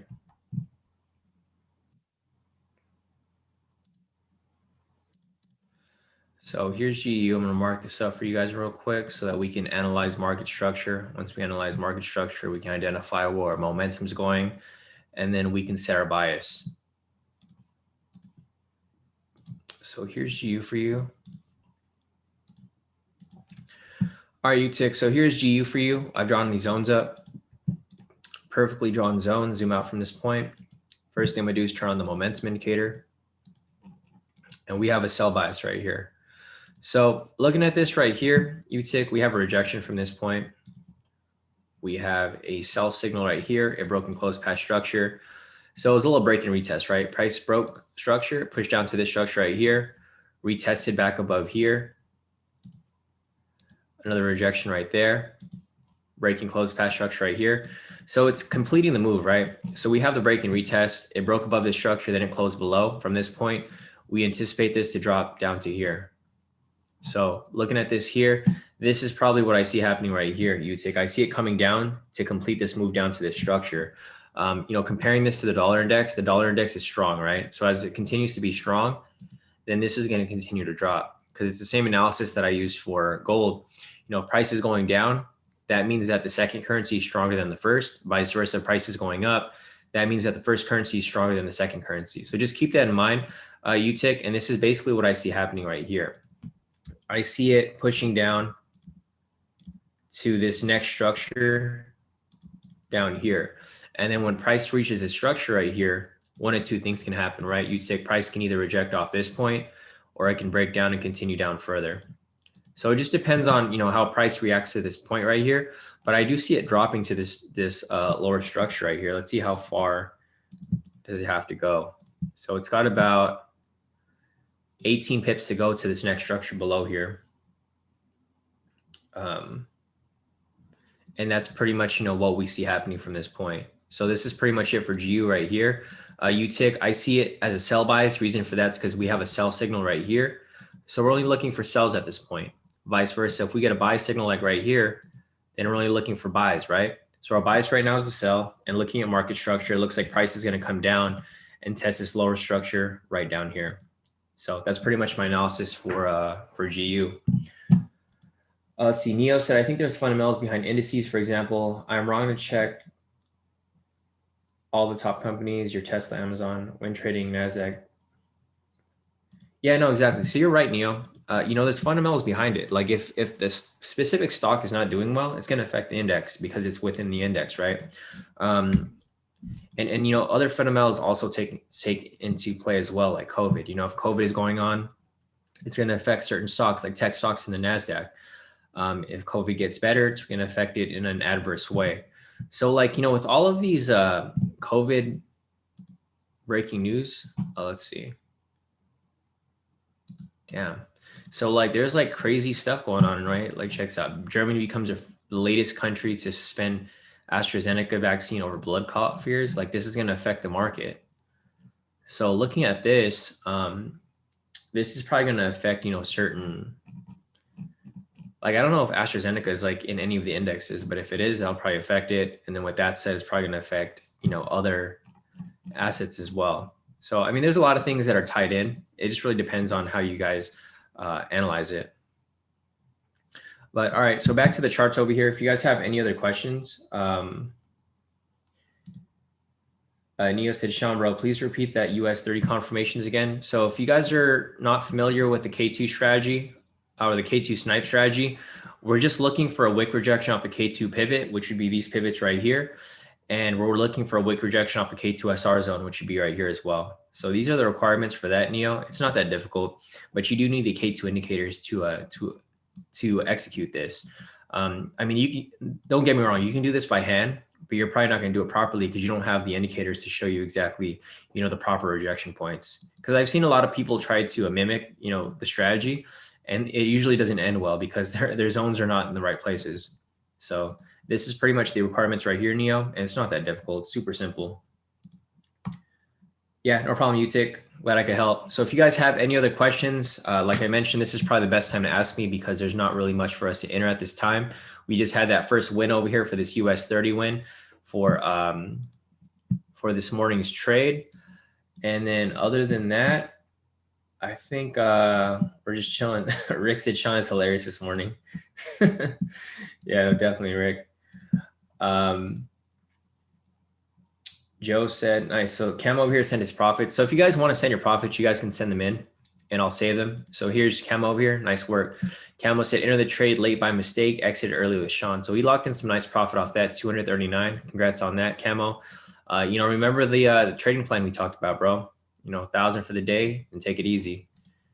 That's Camo's plan. So if you guys are familiar with Camo, he's been with K2 for a bit. He's his trading plan, he's just trying to hit 1,000 a day, which is perfectly fine. You know, you think about it, you know, 1,000 a day is pretty solid. I don't know how many trading days are in a year, but I mean, if you do the math on it, it's going to add up to something nice if he continues to push it. So let's see. Joe's asking, are we taking the daily US30 signal? Watching it, Joe. I'm not convinced to take it yet. All right, cool. So let's see what else we got over here. Let me go back to US30. So this is going to be the daily entry right here, guys. If you guys want to enter this, you guys can. I'm not going to enter it. I'm just going to scalp it along the way. So this is the daily entry right here for US30. If you guys apply the, you know, the daily strategy, this would have been the entry right here because market open was off this green candle. And that red signal is going to be the daily entry right there. So if you guys want to take it, you guys can. I'm not going to take it. I'm going to just scalp within because of just how the market's moving, right? The market's not really moving exactly as smooth as we would have wanted to. But all right, let me go back to the questions over here real quick and see what we're missing. So Peter said, when IG sentiment is 77% short, how come the assets will keep dropping more and more versus higher to hit their stop loss? So let me reread that again, Peter. Sorry. When IG sentiment is 77% short, how come the asset will keep dropping more and more versus higher to hit their stop loss? So Peter, you have to go back to when that sentiment started, right? So I'll go to a clean chart over here. So I'm just going to show you what you know, the sentiment, just because it's high doesn't mean it's going to keep pushing that way, Peter. So let me go back to US30. So if you go back to how price was moving last week, right? So like last week on March, was it the 7th? So like, yeah, right here on March 8th or 7th, actually, right? Somewhere around here. So right here at this point over here, let's see. So I'm just going to replay it to this point. So Peter, if you look at the sentiment, how it was on last Sunday, right? Sentiment was 80% of people short, or actually we'll go back to market open right here. So at this point right here, so I'll just mark this up as a market open. So as soon as the market opened last week, sentiment was super high, right? It was like way up here and people started entering shorts when price got a little lower. So the reason why price drops like that is because they need to lure in sellers. People aren't going to enter a sell unless it looks like a sell, right? So if it looks like a sell, they're going to keep pushing price down. But whoever's still in this trade is going to get screwed because they just keep entering more sells, right? So they enter sells there, they enter another sell here. And these are going to be bigger moves. It's going to be like a 3,000 pip move. So like, for example, here, sorry, let me fix that. So for example, here, you know, sentiment's super high and people just keep entering sells because they think price is going to continue to drop, right? But when you least expect it, it ends up going the opposite way. So even though people keep entering sells here, it just keeps pushing price higher and higher. So just because sentiment's low doesn't mean price is going to continue to drop. It'll drop initially to lure in sellers. As soon as they have enough sellers in there, they're going to spike price up.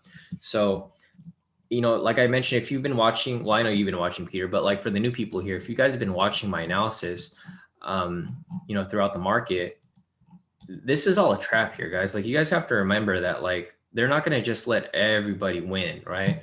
So like, for example, over here, this is where it starts to move a little irregular because market opened over here on the weekend. Okay, so you can see this big gap right here, right? So at this point right here, when the market opened, sentiment was already 80%. And the way that we're looking at that is we pull up the IG sentiment right here that Peter is referring to. So looking at this right here, sentiment was 80% when the market opened yesterday. So when the market opened yesterday, sentiment was so low right here, right there, right? So this means that people are entering sells. So if you guys are familiar with market sentiment right here, the IG sentiment, this indicates that retail traders, like 76% of people who are in US30 right now are short. And the reason why they drop price like that, Peter, is because they want to lure in more sellers, right? The only way the institutions and market makers are going to make money is if they stop out these short sellers right here, right? It becomes like some they would consider this a short squeeze because people are shorting it. But the thing is, the institutions know that people are shorting. So when they know people are shorting, they'll just lure in more sellers. They'll let price drop slightly, like right here. And then once they have enough sellers, because market open right here was like 78%, right? People started entering sells right here. Once it reached 80%, what happens from this point? They spike price all the way up to stop everyone out. So everyone that's shorting right here, they get stopped out and the institutions make money because they make money when retail traders lose, right? So for example, right here, they push price up. And then what happens from this point is they sell it back off. They sell it back off. They try to lure in some more sellers. They lure in more sellers. And as sentiment increases, it's 76%. If this starts to push up a little higher again, like maybe like up to 80%, then this is probably going to shoot back up, right? They're going to keep dropping it like slightly time and time again. So they're going to drop it a little slighter. And then once they have enough retail traders who are short, like when this number starts to increase again, then this is going to shoot right back up again.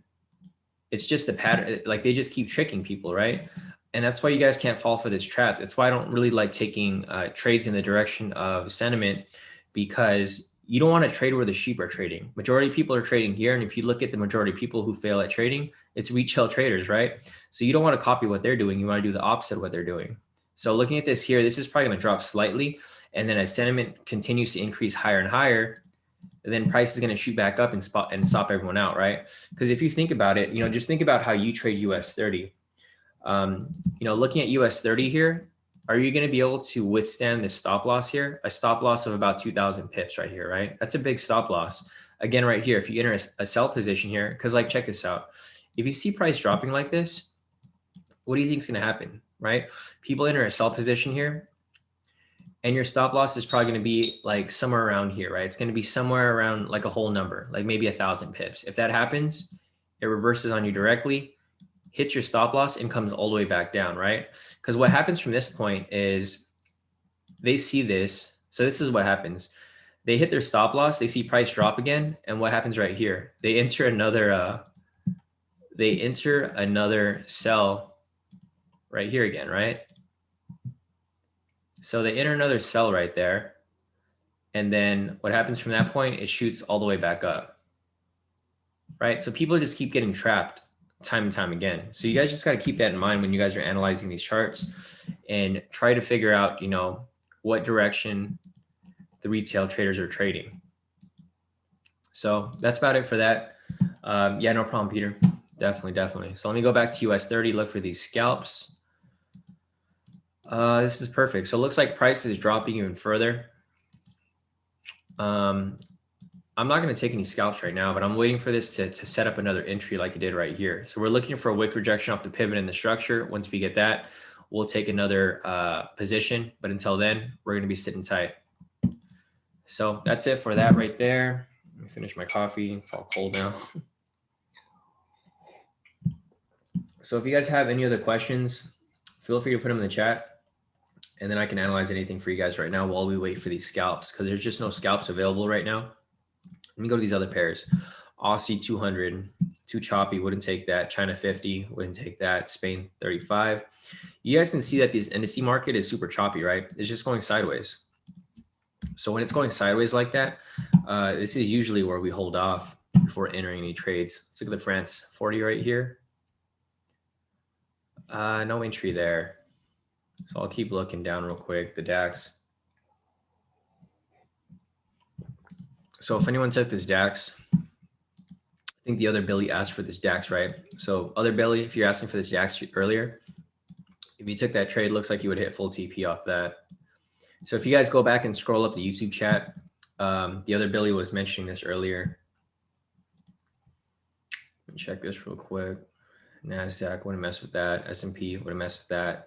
Oh, this is the Nasdaq. I wouldn't mess with that. So we're just waiting for some entries here.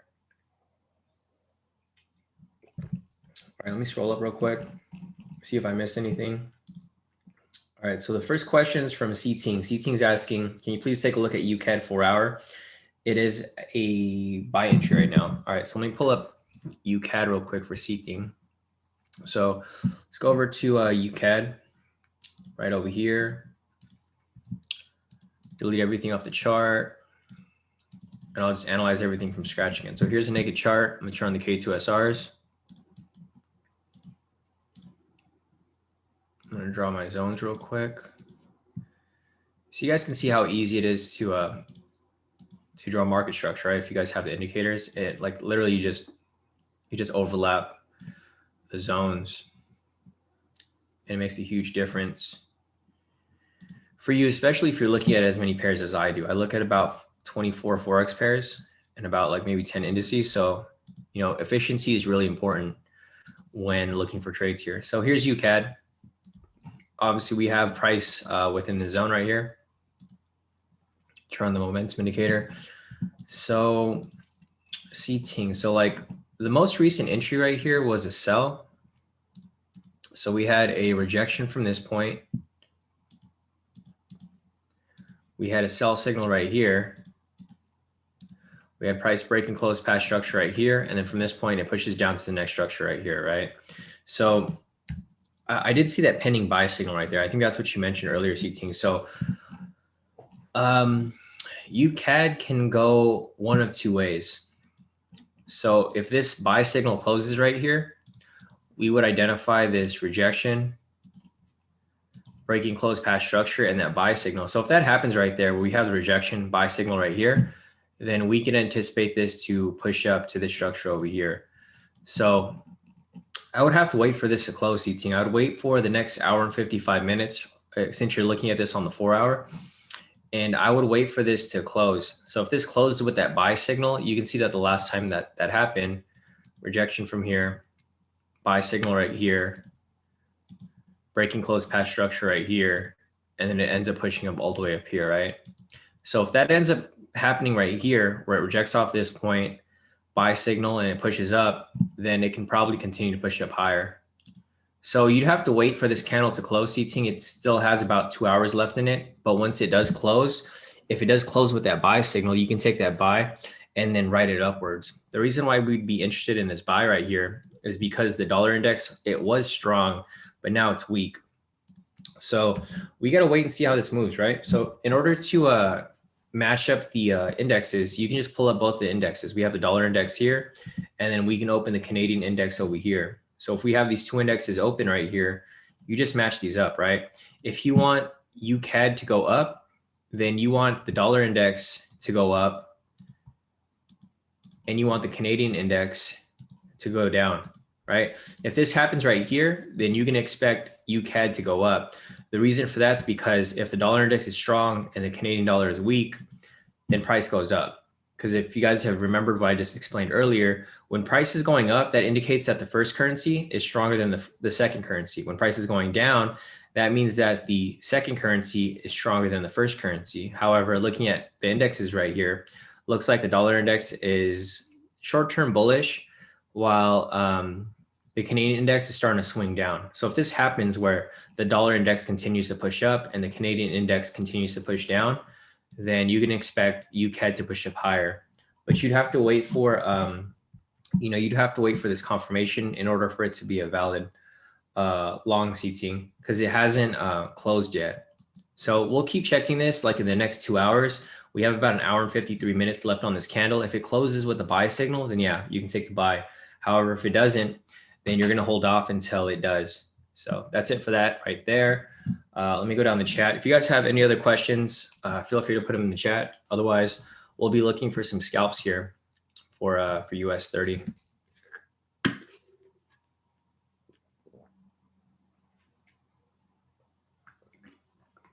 All right. So that's it for this right here. Let me see if there's anything else in the chat as we continue on. So let me scroll up real quick. So it looks like most of the answers are getting answered already. Let me scroll over here real quick. All right, Short Scene wants me to take a look at Euro USD. So let me go to Euro USD real quick. Euro USD right here. So I'm gonna delete everything off the chart again. And you guys can see how quick I analyze these charts, right? If you guys get this process down, it's really not that difficult. I can analyze these charts for you guys within a few minutes. It's not that difficult at all. But it makes the biggest difference when you guys are analyzing, because you guys can analyze with confidence, right? I think that's the main problem with a lot of traders. A lot of traders don't have the confidence with trading because they don't have a proper system to follow. Obviously, you guys can see here, everyone in K2 has been following the same system for, what is it, like 2 years now? And everyone's been having like great success. So if you guys want to learn this system, it's available to you guys. Just go on the website, k2trades.com right here, and then click on K2 strategy course to sign up for my mentorship and for the strategy and indicators here. So just a reminder, guys, the sign up for the mentorships is going to be closed. It was supposed to close last week, but I'll give it another week. So what I've decided on is that I'm going to continue to allow you guys to use the indicators. However, my mentorship is probably going to close. I'm not I'm more focused on my own trading rather than really mentoring right now. So whoever's in K2 already, you guys have access to my mentorship. But for the new people that sign up, if you sign up now, you're probably not going to have availability for my mentorship because I'm already booked out like a month in advance, guys. So just keep that in mind. There's only one of me, there's 100 of you guys. So like there's only so much time in my day to mentor you guys. So I'm only mentoring the people who are already within K2. If you guys are brand new, you guys can sign up for the wait list for mentorship, but I'm not going to be mentoring brand new people anymore. I'm only going to be mentoring people that are within K2 already. So here's the rejection from this point. We have the sell signal right here and the break and close path structure off this point. So, so short scene, looking at this here, you can probably set a sell stop right here and write it down to there. It actually looks pretty good. So this actually happened like on the 11th. So this happened last week. So I probably wouldn't enter this right now, short scene, but I mean, technically, if you wanted to, this would be the setup right here. And the same pattern has already played out. So looking at this here, we have the rejection from this point. We have the sell signal right here. It pushed down to this structure right here. And then as soon as price ended up breaking and closing past this structure right here, what happened from that point? It pushed down to here, right? So technically you could enter this right here if you really wanted to, short scene. This would still be a valid late entry if you wanted to. Not saying that you should, but if you wanted to, that would be the setup there. Let me pull up the index here to see what's going on with both the dollar index and the euro, just to confirm the direction. So as you can see right here, the market's choppy, right? It's not really, I mean, specifically for the dollar index, the dollar index will be kind of bullish and then it'll come back down and then it might just swing right back up again. So it's not something that I necessarily would want to enter. like when it becomes a brand new week, I usually don't like re-entering the trade like that. I want to wait for it to play out before I take any trades. So I'm probably not going to take this here, but we do have a sell bias for this right here, short scene. You know, pretty much for this right here, this would provide for a sell entry. However, I would wait for it to come back down because it looks like it's retesting the structure. So what might happen here is it might come up, retest, and then you might get a better entry above here to take that sell. Because like looking at this here, so like I mentioned, this would have been a late entry. If you entered at this one right here, because there's another late entry right here. If you actually entered above here, this actually would have hit your well, it would have dropped pretty heavily, right, from this point right here. So it broke above the structure right here for a break and retest. So if I just zoom in, you can see price broke structure, retested. So you see this green candle, it broke above that structure. It closed again below it. So if you took a sell right here, this actually would have been a better opportunity because it looks like it might have hit, yeah, would have hit full TP right there, right? So this is a better prime entry right here. So what could happen here again is price might come up, break into the structure, and as it comes back down, you can probably enter another sell like somewhere right here for, you know, better positioning. So just keep that in mind, guys. This is what I see for Euro USD. I have an overall sell bias. Reason for that is because of the sell signal. My bias isn't going to change until we have a buy signal in the opposite direction. So like, for example, right here, we have a rejection from this point, buy signal, and what happens from there?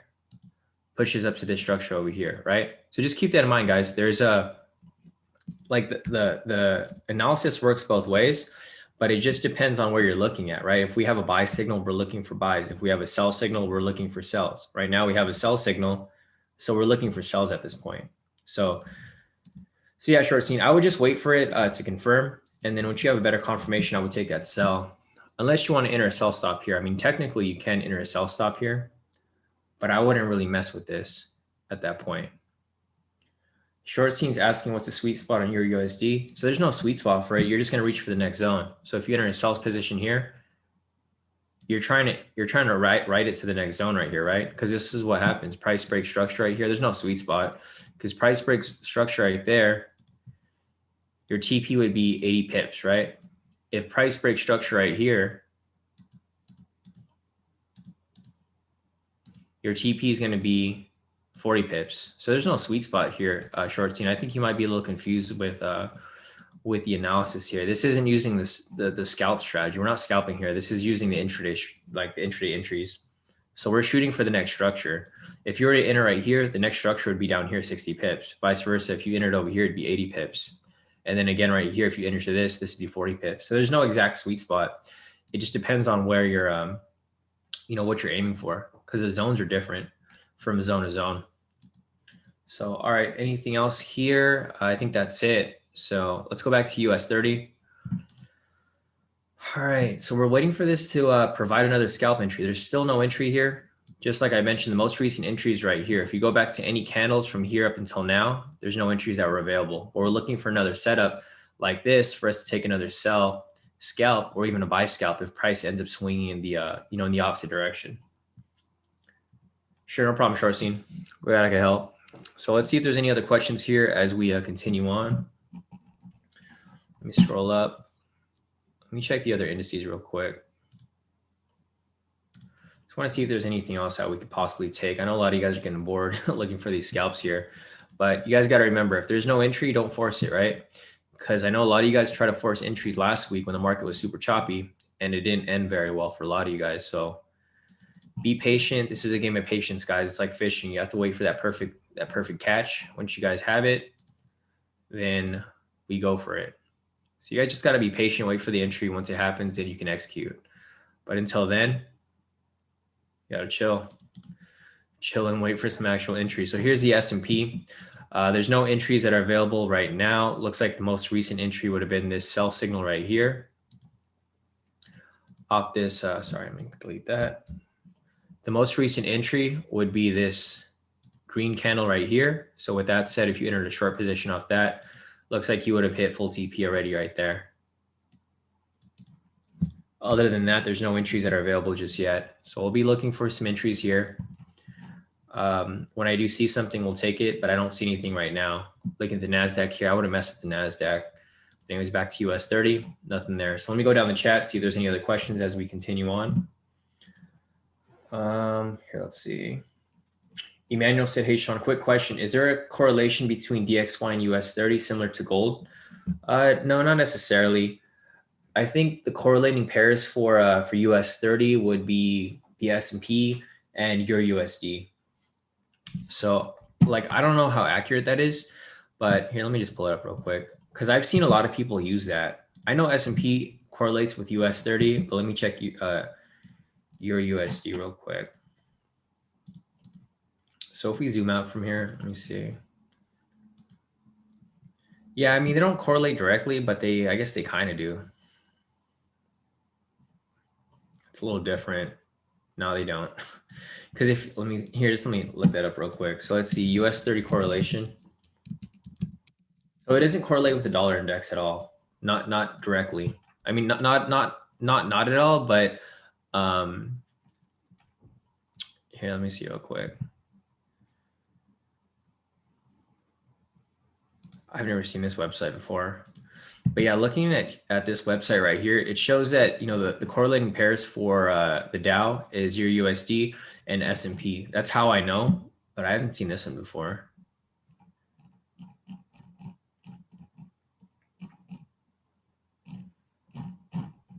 I guess it looks like gold correlates with the Dow as well. I don't know. I haven't looked at it myself, so I'm not sure. Let me pull up gold real quick.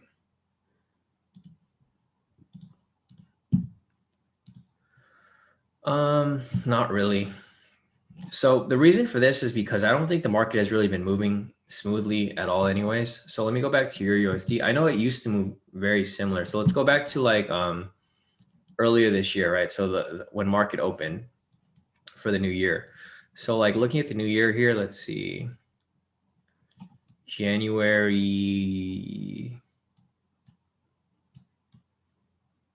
4th. All right. So let's go back to like where the new year started, and we'll see how this was correlating, because I've seen it correlate before. I just haven't really like seen it lately. Let's see. Actually, they don't even correlate at all. It's kind of weird, right? Let's see the 15th. Yeah, these don't even correlate at all. So yeah, this is way off. Honestly, I wouldn't even look at the correlations for these. Sorry, who asked that question? Let me check real quick. Oh, Emmanuel. Yes, Emmanuel, I wouldn't even look at the correlations. You know, I would just focus on US30, and I wouldn't correlate them, because, you know, looking at these websites, it shows that they have correlated before, but I don't think they're correlating right now, because the market has just been moving weird like all year. Like, for example, here on the 4th, it was bullish. The 4th right here, I guess it was bullish too, but overall, it doesn't look like it correlates, you know, directly, because for January right here, January 6th, it comes down heavily for Euro USD. For a US30 on January 6th, it's super bullish. So I personally wouldn't correlate the two. I mean, if you wanted to check, you can check. Emmanuel, you can just pull up the DXY, and we'll zoom out from this point. But I don't really see any correlation there very much. I mean, you can see a slight correlation, but it's not really strong enough for me to really look at it from that perspective. So like right here, it was bullish. Right here, it was bullish. And then it comes down slightly right here on the 9th. But on the 9th right here, it comes down heavily on the DXY. So I wouldn't necessarily correlate them directly, Emmanuel. I mean, you can look at them if you really wanted to, but I don't think they correlate directly. So be safe, and I would just not correlate them at all. I would just look at US30 on its own. All right, so let me go back over here real quick and see. All right, so Jeffrey said brand new. We'll still get the indicators though, just checking. Yeah, you can still get the indicators, Jeffrey. You're fine. And if you sign up like early enough, I can probably still mentor you. It just depends. If I start to get too, because I'm already busy, like I'm already booked a month in advance.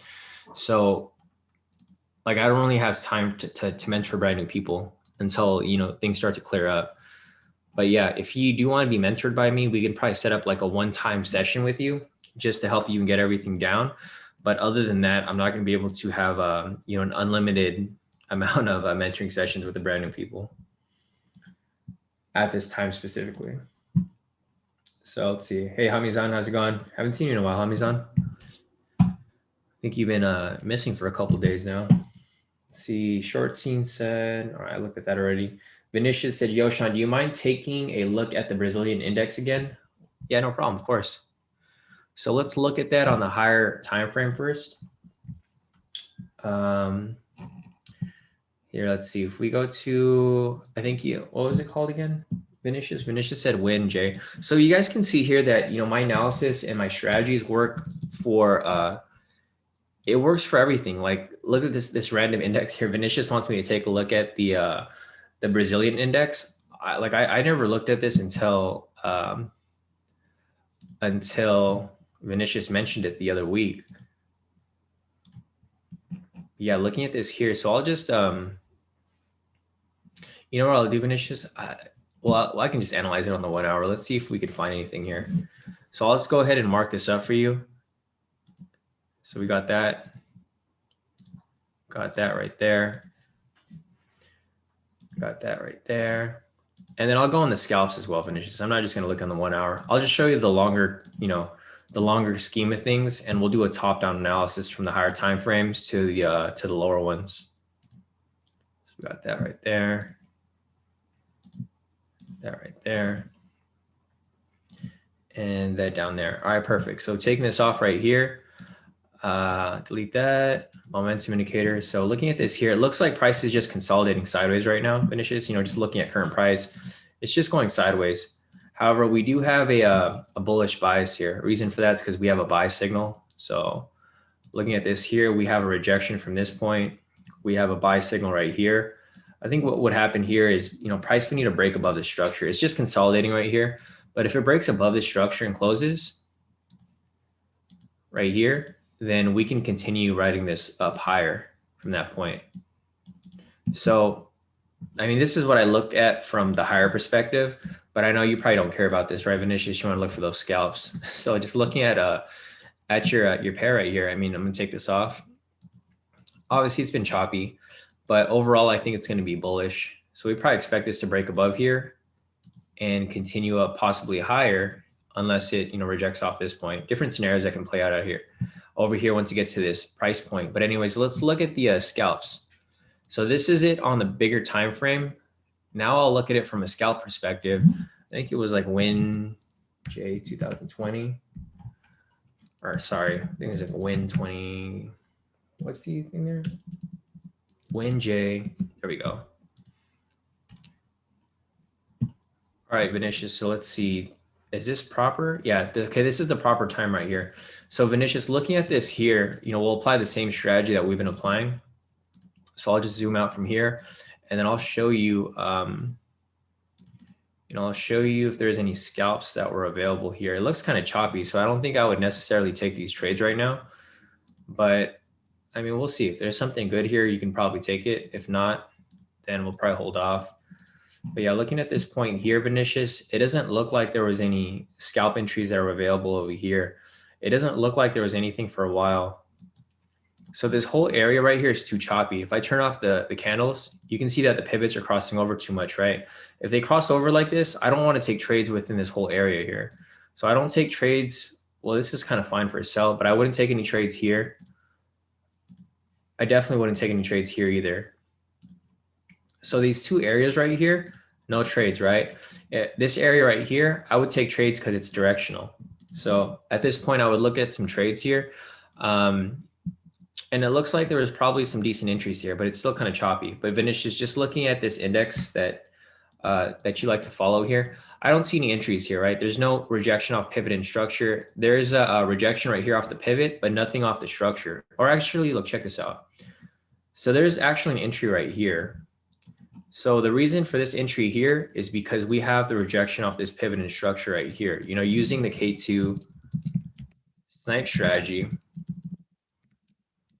for the brand new people here, we just confirm wick rejection off K² pivot, which can be any pivot, to confirm wick rejection off K² SR zone. And then lastly,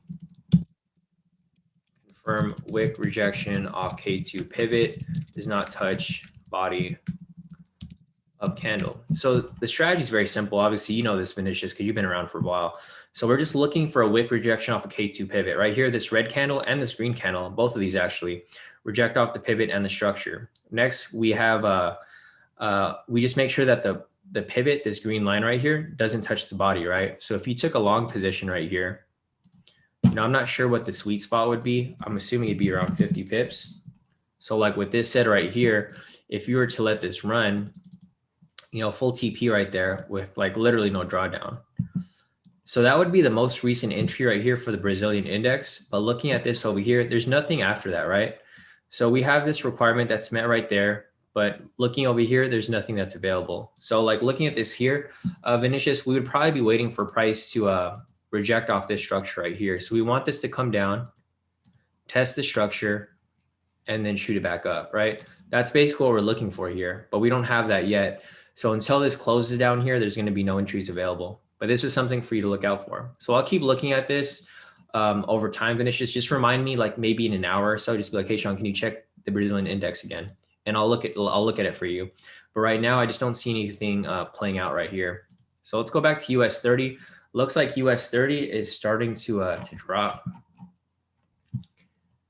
Oh, nice. So Vinicius said right now I'm waiting for it to test the pivot zone area around 114. Take the buy if it happens. Exactly. So Vinicius, you're on point with that analysis, right? We're just waiting for it to come back down here to 114, like you mentioned, and then you can take that buy for another scalp upwards. So, you know, great analysis right there. Yeah, Vinicius said, yeah, exactly what you're saying right now. Exactly. So, you know, really good analysis on that, Vinicius. You know, it shows that you actually understand the strategy and you know, like how to do this. Like you're not just guessing, you know how the actual strategy works. Damn, look at this intro here. So guys, I missed this scalp. Sorry guys, this is my bad right here. I wasn't paying attention to US30, but geez, look at this big scalp right here. We would have hit full TP already. Damn, man, I'm screwed, bro. I'm screwed, man. Look at this. The same requirement here, confirm the wick rejection off the pivot and structure. So if you took that trade right there, full TP, right? So congrats to you guys who took that trade. Looks like Sam, you took it. If you guys are in the YouTube chat, Sam said, I took it full TP. Nice. So unfortunately, I missed this trade, guys. You know, I was too busy looking at other stuff, which is fine. This happened too fast. Like, honestly, there's no way that I could have spotted this. This happened like within a few seconds. So if you guys took this scalp right here, another full TP off that. So that, damn. All right, I'm going to send you guys an update in the chat real quick for you guys who did take it, because I see that Sam took it. I'm not sure who else took it, but it was really, really good off that trade right there. Oh, damn. Looks like all you guys took it, man. Thanks for letting me know, Jonathan. Jonathan took that sell right there. Look, US30 sell. He made 1,513 off that trade. So nice work off that, Jonathan. Oh, looks like you identified it too, Ivan. So sorry, guys, I wasn't paying attention to, but you guys can see here, if you guys are in the premium, you guys are catching these trades right here. Really, really nice. So Ivan right here caught that full TP. Jonathan caught that full TP. Yeah, really, really clear right there. So let me see. Nice US30 scalp win. Just covered.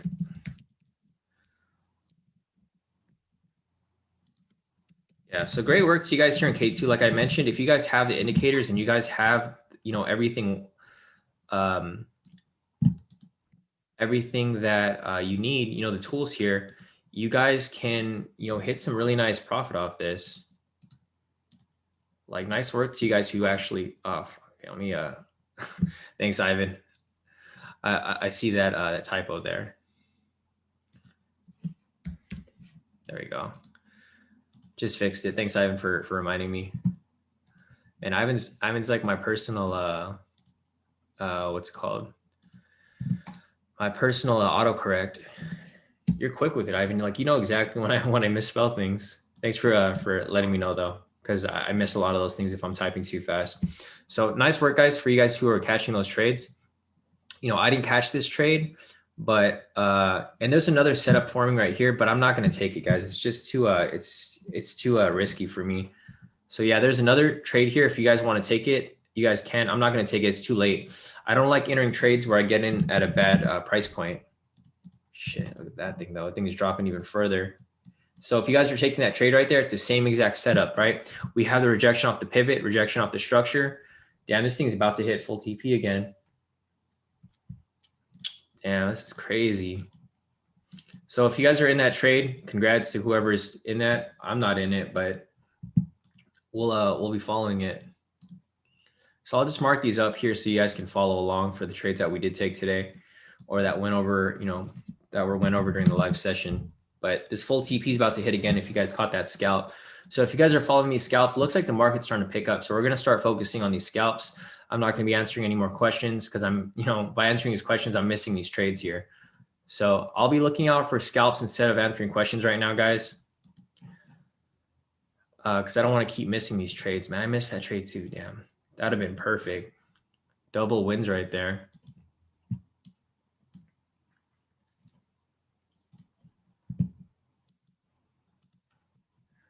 Damn, look at CT over here too. So if you guys took that, it's about to hit full TP, guys. So CT over here, he's looking at the Nasdaq. Another, wow, full TP off that. So here's the one that CT just took, US30, full TP. About to hit full TP right there, guys. If you guys took it. Oh, there we go. Another full TP off that. So I'm not sure if you guys are catching that, but there goes another one right there. Damn, I should have taken that trade. All right, well, I'm done answering questions for today, guys. I'm gonna be looking for some scalps now. Damn, I just missed it on 2 good trades right there. It's all good. It's all good. It's only Monday. It's only Monday. But like, guys, keep in mind, like the market is looking really nice now. So you guys can see that this is probably going to it's probably gonna keep moving like this for the rest of the week. So this is good news. This is great news for us. Because if you guys remember what I covered yesterday and today, I mentioned that, you know, last week was kind of choppy. So I mentioned that I think this week's going to be a lot better, which it is. All right, all done with my coffee. Looks like we're ready to rock and roll. So another win off that for you guys who did take it. Unfortunately, I missed it. CT said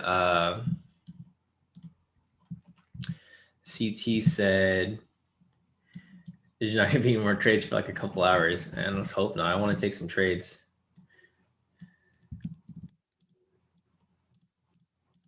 Oh, man, I can't believe I missed those 2 right now. That's crazy. I've been like waiting for these scalps all morning, and I missed the only time when they come up. Damn. 2 full, like 3 back-to-back full TP. So if you guys took any of these scalp entries using the strategy right here, so if you guys want to learn the strategy, just go on the website, k2trades.com, and click on K2 strategy course right here. You guys can learn exactly what I'm doing here, and you guys can take these trades on your own. Like you guys don't even need my signals, right? You guys can just do this on your own. Because looking at the chat here, see, we had a couple wins here. Like Jonathan took that trade. Ivan right here caught that trade as well. So congrats to you guys who did take them. Let's see what else we got over here. Rick said, upside, I learned Brazil has a currency. Oh, man, Rick. Yeah, so Ches, yeah, I missed your question right now, Ches. You just mentioned that another setup was forming, and it did. Wow, look at that dump right there. This thing is dumping like heavy. I wouldn't enter this sell, though, guys. Don't chase this move because this can easily just swing right back up. Don't chase the sell because this might be another trap. Let's check the index real quick. I mean, the sentiment.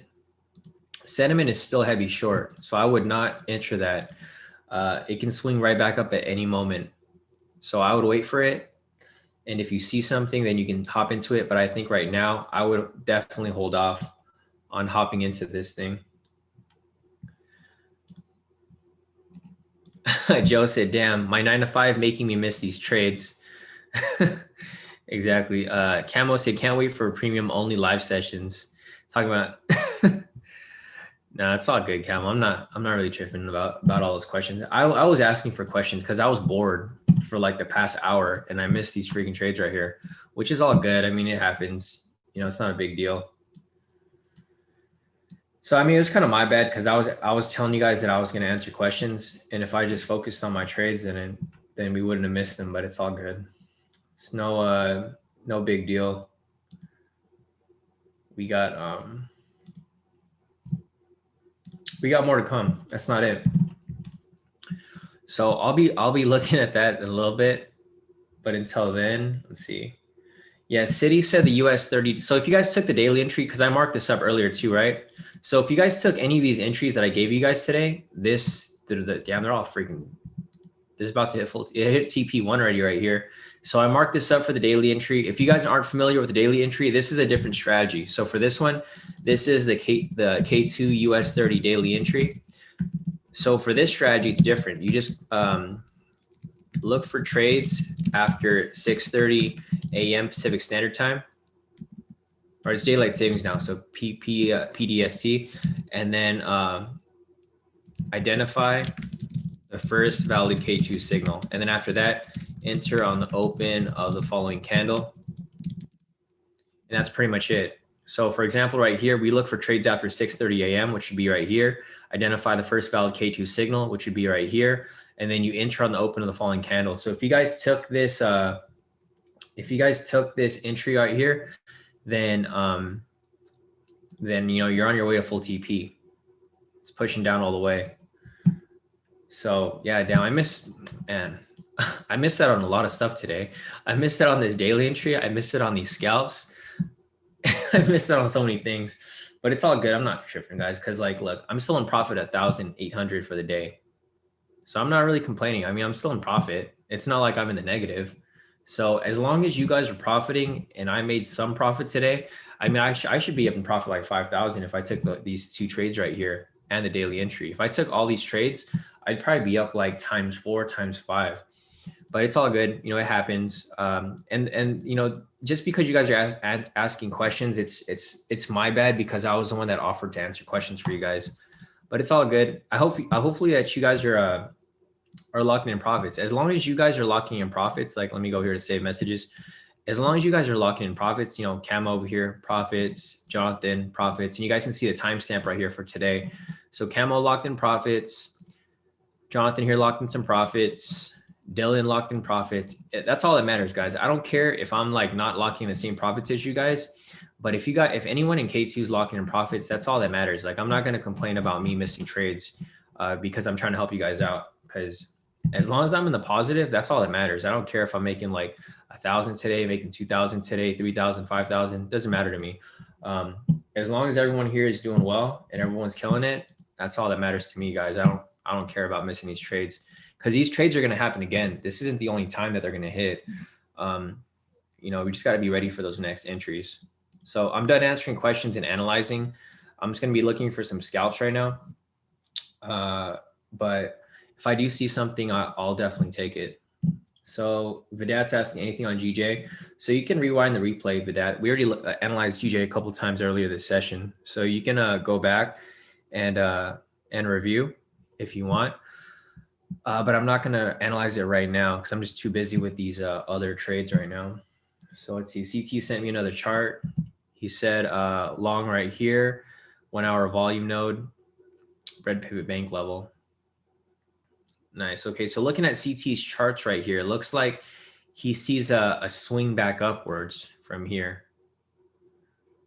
All right, so yeah, careful with this trade here, guys. I wouldn't enter any more sells at this point because it looks like it's at a 1 hour structure. So looking at CT's charts right here, he already marked this up right here for a long. Price is rejecting off the structure right there on the 1 hour, and it's going to reject off that pivot and structure right here actually.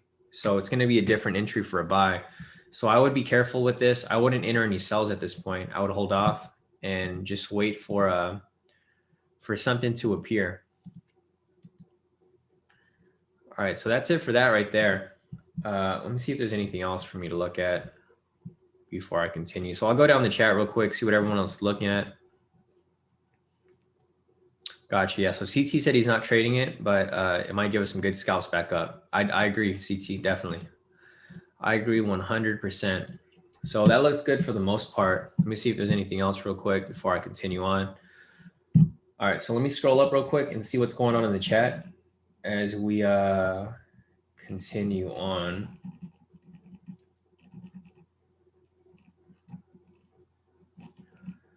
All right. So let me see what I missed over here real quick. Lloyd, so what pairs are we looking at for this session? So Lloyd, I'm looking at everything, but obviously my main asset that I trade is US30. So my main focus is US30, but we're looking at everything. If you guys have any questions, that's where I look at anything here. But right now, like obviously my main focus is gonna be US30 for these scalps. Damn, look at these big drops all around. So that's a good reason why I didn't take any Forex trades this morning, because there's just a lot of choppiness in the market.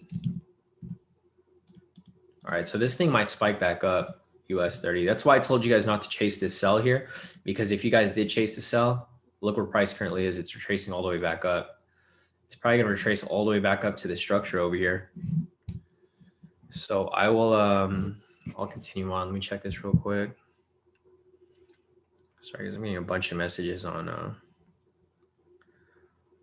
IG as well.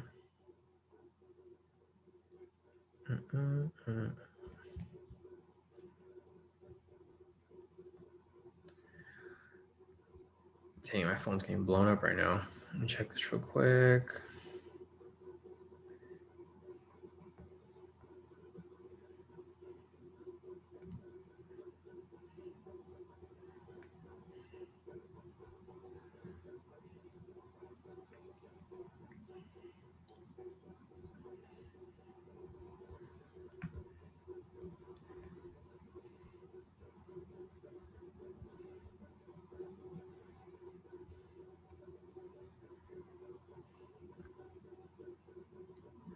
All right, perfect.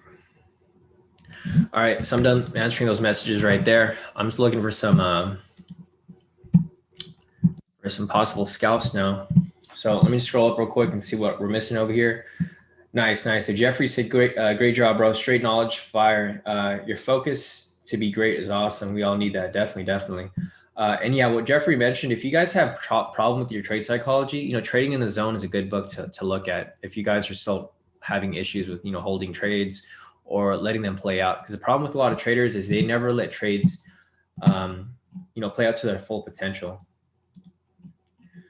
So here, let me check real quick what else we got over here.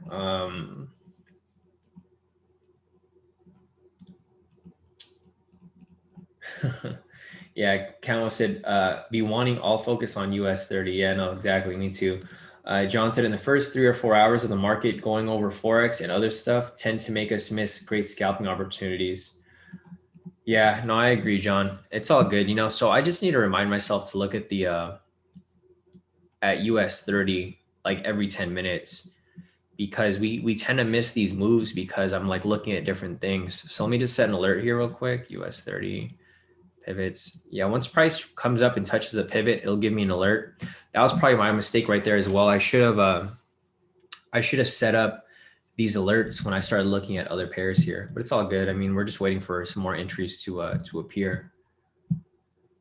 But it looks like the market is starting to die down a little bit. So we'll see. It's only 8 o'clock. We have about 2 hours left, or an hour and a half for the rest of the US session, and then we'll probably hop on to some more scalps here as we continue on.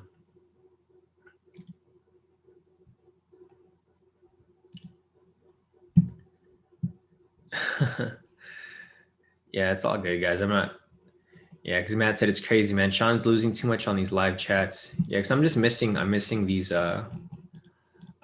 entries here. So guys, I think starting tomorrow, I got to figure out some sort of solution here. Because the thing is, I still want to help you guys out and answer questions for you guys, but I also don't want to miss any of these trades. So I think starting tomorrow, we'll probably set up some sort of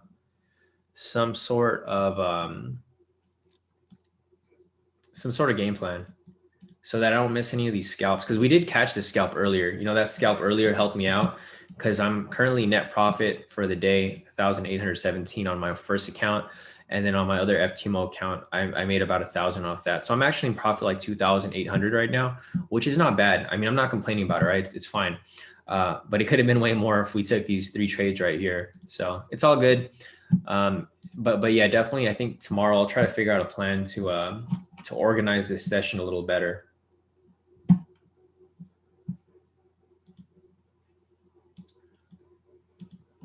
All right, let me see if there's anything else real quick. Let's see if there's anything else. Yeah, I do have 2 screens, Renko. So I look this way. This is my charts, and I have the chat right here. So I do have I have 2 screens. It's just it just wouldn't really you know, make that big of a difference because I gotta zoom through the charts anyways. And you know, obviously, if we're scalping, we got to be more focused on these specific ones here.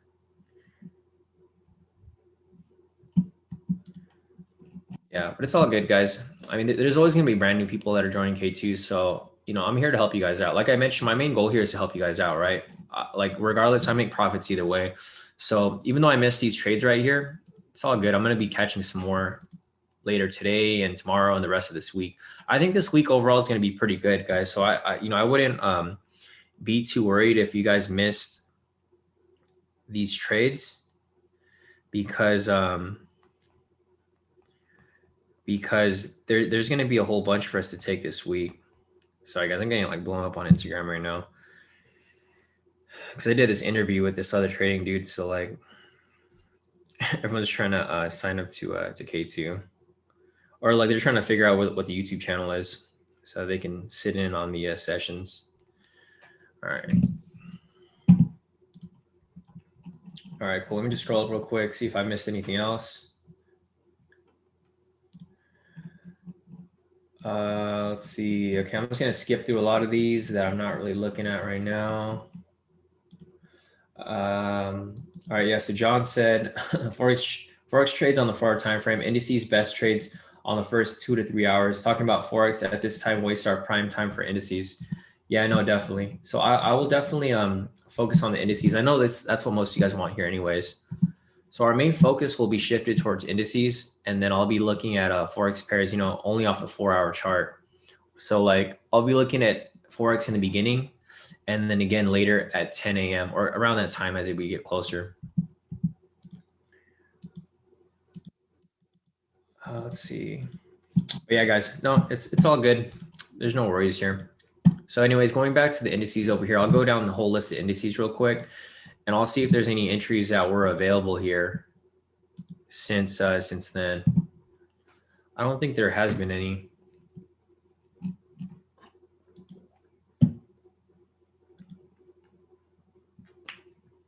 So yeah, it looks like the indices just started moving, guys. So it looks like the market was pretty dead for a bit, but they just started moving. So as you guys can see right here, I don't trade the Spain index, but some of you guys do trade it. So like, for example, right here, we have the rejection off this green candle right here. This provides for a sell entry, which would have hit full TP off the Spain index right there. Same with the China index over here. So looking at the China index over here, you guys can see that the same strategy works well on everything, not necessarily just US30, but it works well on any other pair. I don't trade the China index, so I'm not going to look at it. The Aussie index right here looks like there's no entries there. French index, nothing there. DAX 30. Yes, the other DAX entry right here that you were looking at earlier, Billy, full TP off that. Japan index right here.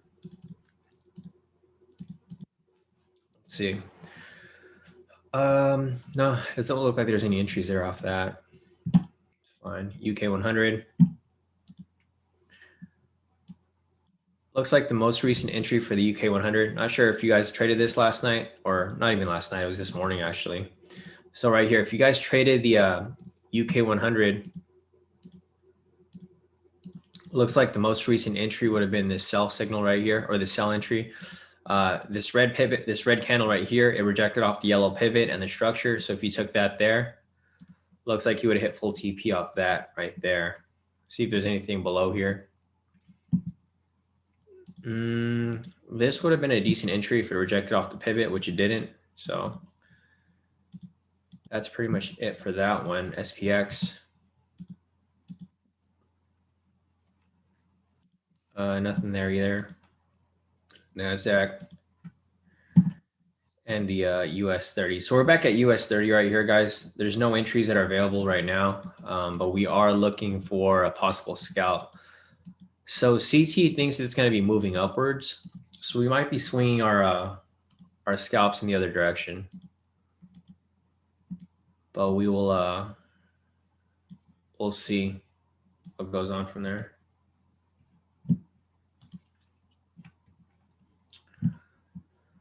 All right. Damn, that sucks, guys. Like now that I think of it, like we missed well, I personally missed it. Not everyone missed it, right? So some of you guys did take some of these some of you guys did take this trade. Like, a couple of you guys here, Camo took it, and I think Jonathan took it. So some of you guys took these sells here for US30. I obviously didn't take it, so I'm not going to front say I did because I didn't. But everything else over here has played out pretty nicely. We took this scalp here together. So if you guys were here earlier this session, we took this live, and I just called this one for you guys too. So whoever took these two trades would have hit them off this live session, but this middle one right here, we missed this one right here. Only a few of you guys caught that one. I think Jonathan caught that right here, and then Camo over here as well. So if you guys are following along, you guys should be able to catch these trades here, but it looks like market volatility kind of died down a bit. So at this point, it's kind of slow, but we did have a decent little push of volatility right here. So it looks like we're back in the waiting game. I mean, it does suck because we were waiting for a couple hours and we missed these two trades right here. But I mean, it's all good. Don't worry about it. We're going to catch some more as we continue on.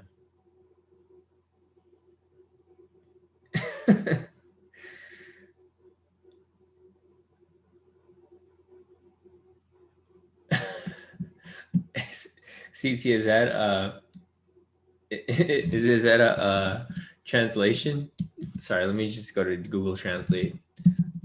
I don't know what you guys are talking about in the chat. Translate.google.com.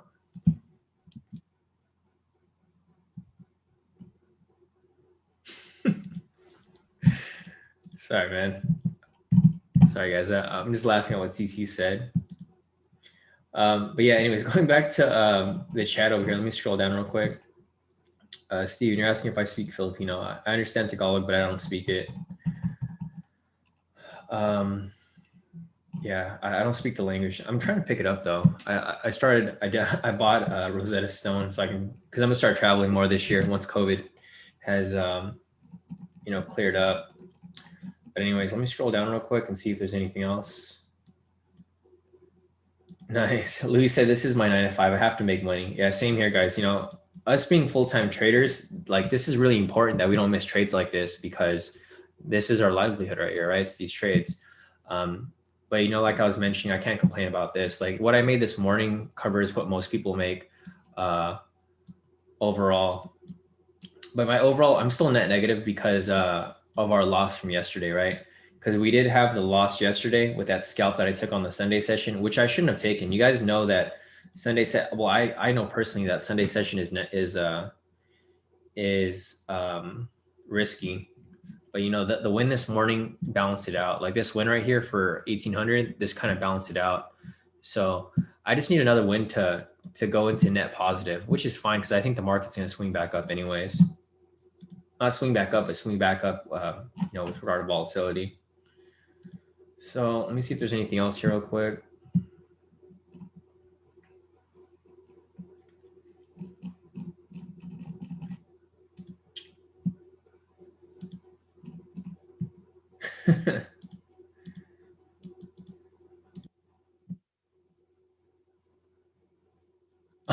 Okay, CT.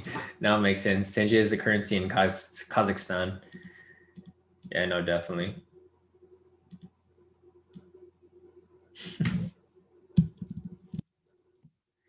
Yeah, you too, CT. We're all in this together. let me check this real quick. So there's a lot of people that are. Sorry, I don't know what some people are saying in the group. I don't know what that means. Vid.Nick. I'm sure that's a different language. I was over here using a Google Translate to figure out what you guys are talking about. But yeah, guys. So other than that, let me see if there's anything else. So like what CT was mentioning earlier, if you guys remember CT's chart earlier, he marked up this bullish move right here off the 1 hour.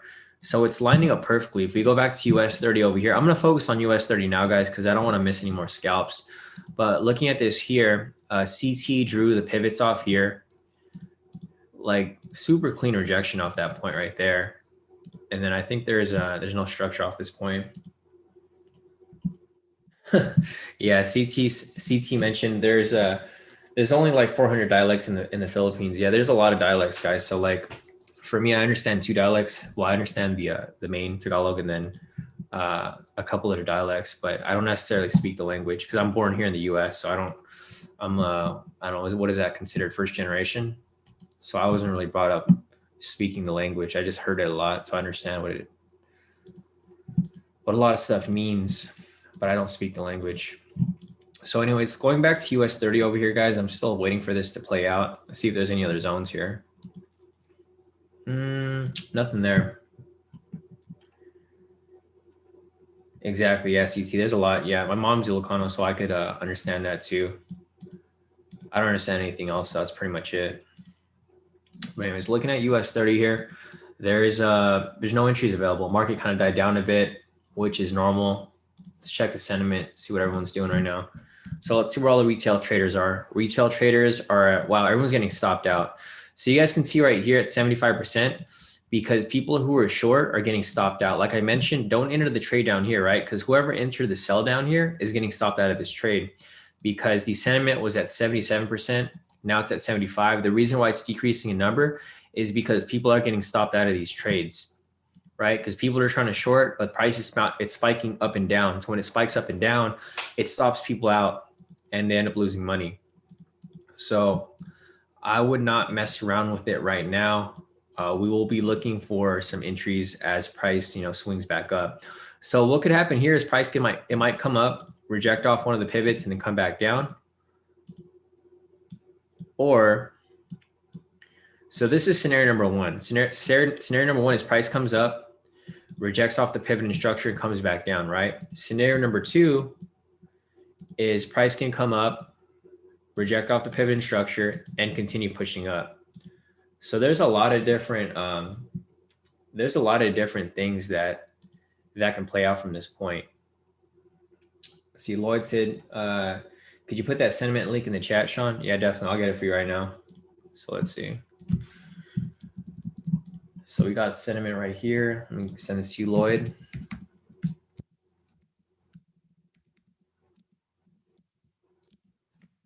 There you go. All right, so we're just waiting for this to provide for an entry here.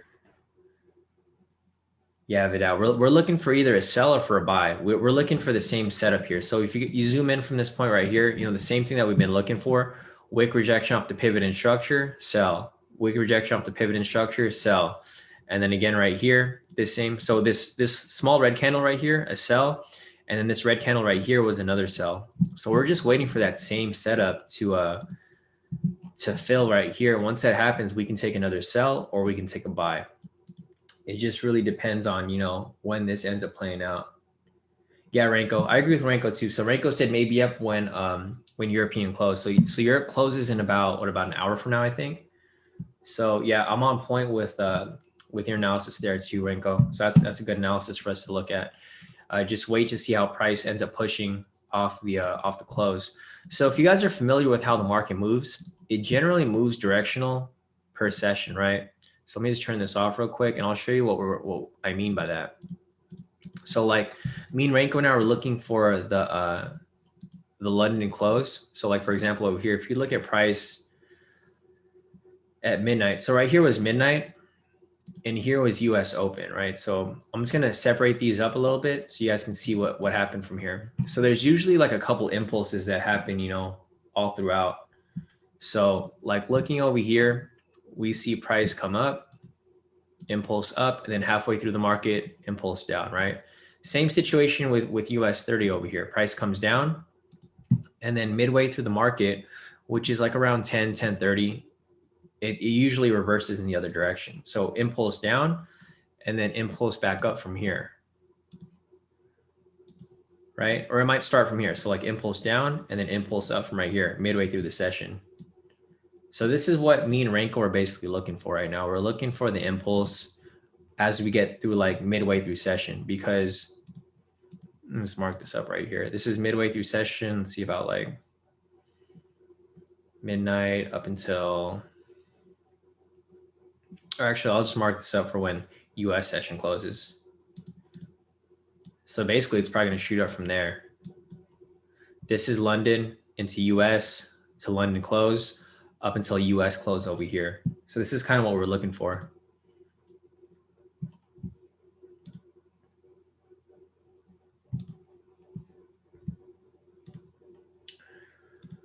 Let's see, Vedat's asking this IG, is this overall market or just one pair US30? You can look at anything you want, Vedat. So like if you really wanted to see what the sentiment was, you just Google it. So like your USD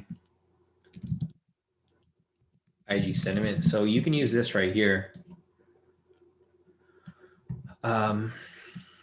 Vedat, like depending on what you're looking for, if you want to look at your USD, just type in your USD IG sentiment and it pulls up anything. If you want to see where all the retail traders are trading, you can see how many people are short right there, right? Or if you go to IG sentiment client right here on Daily FX, it's the same thing, but they have a list here. It shows you where all the retail traders are trading. You basically don't want to be trading where everybody's trading because it's going to go opposite of them, right? So if majority of people are trading one way, you probably want to look at it in the opposite direction. So you could just go to Google and you'll Google like your USD. I mean, it doesn't matter. Like look at all these pairs here, GU, UC, GJ. I mean, it's really up to what you're looking for. If you want to see GJ, because I know that's what you were asking for earlier, you click on that and then you can see that 65% of people are short. So if people are short right now, what are you going to do? You're going to long. So that's a quick example for you there. And you can pull up, however many assets you want to follow from that point. So, all right, let me see if there's anything else real quick. But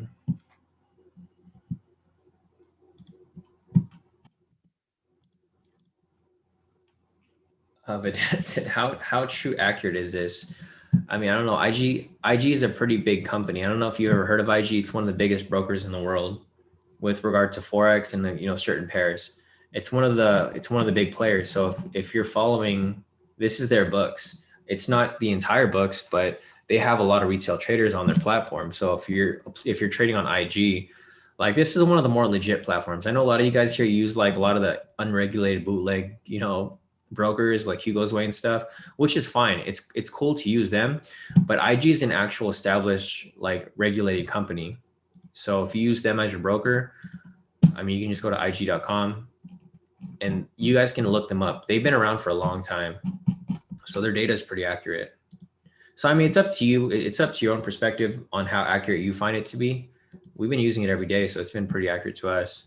So it just depends on, whatever knowledge you have of the market and, depending on your broker. Because if you're using an unregulated broker, obviously, things might be done differently with them. But this number is pretty accurate for the most part. So anyways, back to the chart over here. Let's see.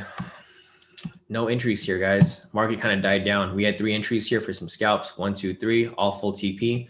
And then now the market kind of died down. So we're just waiting for some setups to appear here.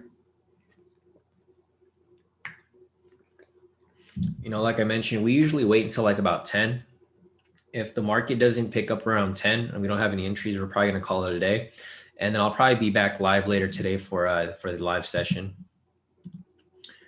So other than that, let me see if there's anything else here for me to look at as we continue on with this.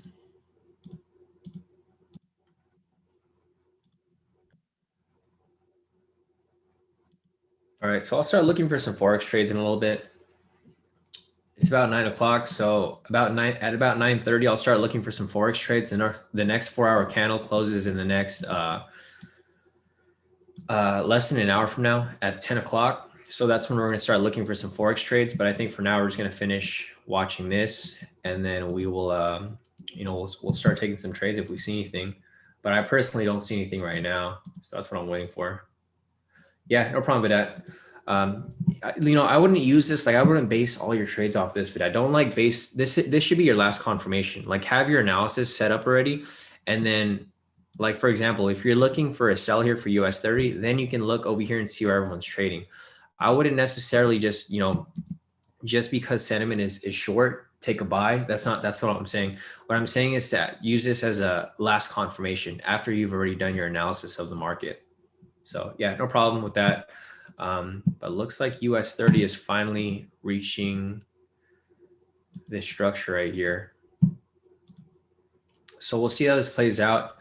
Market sentiment is now at 75%. So we'll see what happens from there. I think this will continue to push up slightly because the more people get stopped out of this trade, the more money the institutions make, right? So we'll see how this plays. It looks like it's going to touch the pivot right there. Check there we go. So price has touched the pivot. Now we're looking for some possible entries here. So I'll keep watching this. I'll let this run, and then we'll see how the market starts to move from this point. So I think that's about it for this right here. I'm going to zoom through the Forex pairs real quick, and I'm going to go ahead and see if there's anything for us to possibly take here. Or what I'm going to do is I'm just going to mark it up. And then if I see something, then we'll probably take it. If not, then we might have to wait a little bit. Guys, the Forex market has just been moving really slow for the past couple weeks now. So just keep in mind, the Forex market is just like the indices market. If there's no entry available, we don't force it. You have to wait for actual entries to be available before you guys take anything. Because if you guys don't, then you guys are probably gonna get burnt in a lot of positions. So let's see, nothing there for EG, EJ, EN, EU right here, possible sell, mark that up. GA, nothing there. GC, nothing there. GC, GJ, GN. Looks like a lot of pairs are starting to dump. I'm not sure what caused, these spikes in price. I'll check CNBC real quick and I'll see if there's anything that's really causing these spikes here. But I don't personally see anything playing out over here right now. USD CHF, UJ. All right, cool. So back to US30 over here. All right, cool. So it looks like it might be setting up for some sell scalps right here, guys. So I'll be holding off on this right now for a second. Yeah, we'll be looking for some scalps here. I'm going to keep this up on my chart, and then we'll see where this plays out. We got about a minute left on this candle.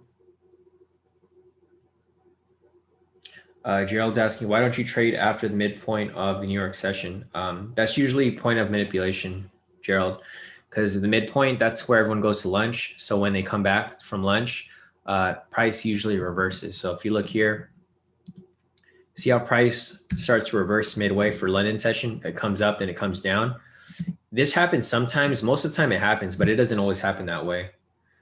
There's just, market starts to move a little funky around that time. That's why we don't necessarily trade around that specific time period, because it could cause a lot of bad trades with how the market starts to reverse. Because like, say, for example, you enter a trade right now, Gerald, say you enter a buy right now, right? And then price ends up reversing on you at 10 o'clock, like an hour from now, then it's going to be a bad trade. You probably should have just waited, and then it could have played out a lot better.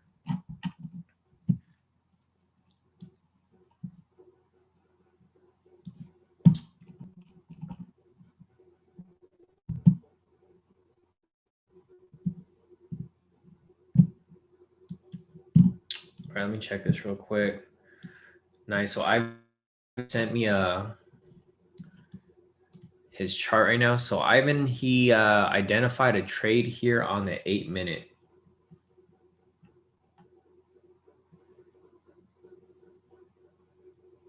Yeah, so Ivan's applying this. He's drawing the zone on the 1 minute and he's identifying the rejections off the 8 minute. So if this closes right here, yeah, so he has a possible sell that's forming. So you guys can see here that, you know, people in K2 apply these strategies on their own. They don't necessarily need me to call these trades for them. Yeah, that's what Ivan is identifying right now, possible sell entry. Looks pretty good, Ivan. You probably just have to wait for it to close. But it still looks risky. Yeah, I don't do this. I don't go on a different time frame and try to pick out trades that aren't really there. I wait for the specific entry on the 10 minute. So if you want to take that, Ivan, you can, but just keep in mind that it's a risky trade. What I'm waiting for is a rejection pivot and structure right over here. When I get that, a wick rejection off pivot and structure, then I'm ready for a sell.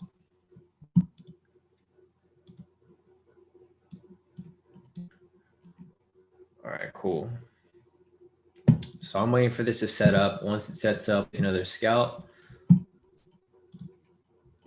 and then we will we'll see what goes on from there.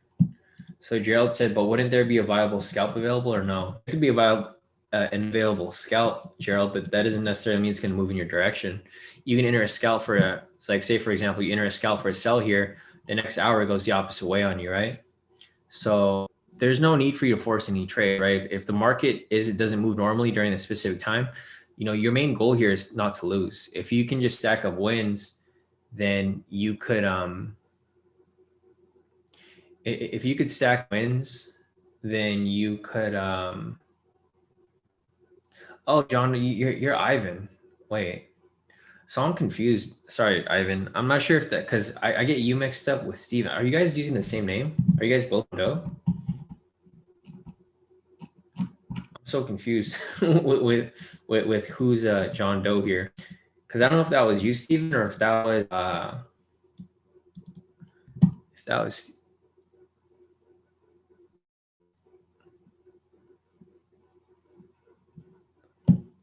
Wait, Ivan, are you on the YouTube? Sorry, guys. I'm just getting people mixed up here because a lot of people use John Doe as their name. And I think there's two people using the same John Doe name. Okay, gotcha. Okay. No, definitely. Yeah, it's all good, Ivan. Sorry, bro. I'm getting you mixed up with someone else because there's another person in the group, Steven, who's using the same as you on YouTube. So I was responding to him earlier and I wasn't sure if I was responding to him or you right now. But it's all good. I mean, it's no biggie. It's just, I was just clearing up confusion. But anyways, guys, looking at this scalp right here. So we're looking for the same setup right here. Okay. Gotcha, Ivan. Yeah, no problem. So sorry, guys. I was getting mixed up because there's like a couple people here using the same name on YouTube, and Ivan just started asking questions. I'm responding to Ivan now, but I thought it was Steven. But all right, guys. Yeah, it's fine. No problem. Anyways, but looking at this here, we're looking for the same setup. See how this wick rejection rejected off the pivot and structure? Same right here. Wick rejection off pivot and structure, and then same right here. That's what we're looking for right here. So once that closes right here, then we'll take another scalp here for a sell. But until then, we'll just be waiting. Yeah, nice. So Ivan looks like he took what Ivan was doing over here was he marked up his zones on the 1 minute. So this is what Ivan was doing here. So I'll just show you, he's using the same strategy, just different requirements. So I normally trade on the 10 minute, but you guys are free to trade on whatever time frame you want. So this is what Ivan did. He went on the 1 minute, drew his zones. Then he went on the 8 minute, and then he's looking for his entries right here. So right here, this is exactly what Ivan was looking for. He was looking for the same rejection off the pivot and structure right here. It's probably going to line up with our entry. So with that said, he's going to enter a sell entry if this closes below here in the next minute or so. And then he's going to ride this down, right? So there's different ways to apply the strategy. This is what we call the Marcus CC strategy. Mostly Marcus, because Marcus introduced this and he does this all the time. But him and CT have been applying this as well, which it does work. Like, don't get me wrong, it works perfectly fine. It'd be 50 points, Ivan. So it'd be 500 pips or 50 points. It's gonna be the same requirements. Or maybe you can lessen it. It doesn't have to be the full 500 pips. It can probably be less. But there's just no No entry just yet. So we got about 14 seconds left on this candle. If this closes here, I'm not going to take it, guys. If you guys want to take it, you guys are more than welcome, but I'm probably not going to take this. All right, so nothing there. There's no entry off that, Ivan. It didn't close. So let me go back to my 10-minute right here. All right, so we got about 3 minutes left on this candle right here. We're just looking for that wick rejection off the pivot and structure. If that closes, then we should be good to go with this entry. So that's exactly what we're waiting for here. It's just a game of patience. Don't rush anything. Don't force anything. Game of patience. Just wait. Wait for that perfect entry. Once you see that perfect entry, we'll take it and then we'll run with it.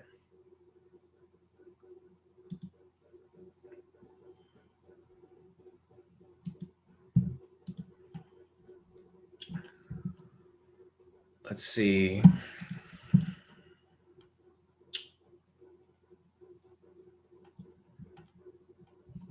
Well, there's no entry there right now, Ivan. So there would be no entry off that. Wait, what was I looking? Okay, yeah. So there's no entry right now, Ivan. If there was an entry, we'd have the TP. But if there was, you just set your TP stop loss there, and then you set that up. But there's no entry that's available. So until there's an entry available, there's not going to be anything there. But once we do find one, we'll be good. All right. So unfortunately, no entry off this right here. I was hoping it was going to push up a little more. I wanted it to push up, provide a wick rejection off this point, and then we could take that sell, but doesn't look like we're going to get there right now. We have about 2 minutes left on this candle. We're just waiting for this to end up closing. If this doesn't end up closing off this point, then there's going to be another candle that's going to push up. So probably the next candle, it'll push up, and then we'll finally get that sell from this point here. So we'll just be waiting for that. Ivan, so there's no entry off the 8-minute here. If there's an entry, then we'd have a setup, but there's no entry available. So there's no number, there's no TP. Yeah, no problem, Ivan. If I see it, I'll call it out for you, but I don't see anything there right now since there was no rejection off this point. Or this might be a little tricky. This might end up swinging up for a buy. Yeah, Ivan, I'm not sure if you're looking at this for a buy. This might be a buy for your little strategy there, but I'm not going to take it because I don't do this 8-minute, 1-minute thing that you guys do here. I only do stuff that I'm familiar with, and just because I'm not that it doesn't work, it's just that I'm not familiar with it, so I'm not going to take this trade. But you can follow it. We got about 5 minutes left on this candle.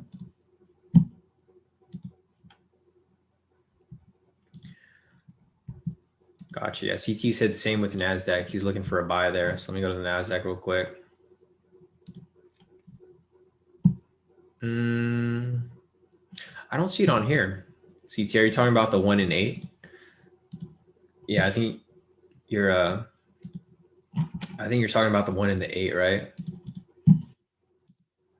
Oh, but it's super choppy right now. I don't know if I would take these trades. Anyways, let me just go back to, let me go here and I'll just mark it up to show you guys what CT is talking about. So if you guys are in the YouTube chat, you guys can see that CT is mentioning these scalps over here.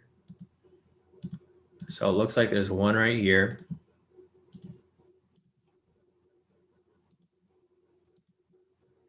A couple right here, actually.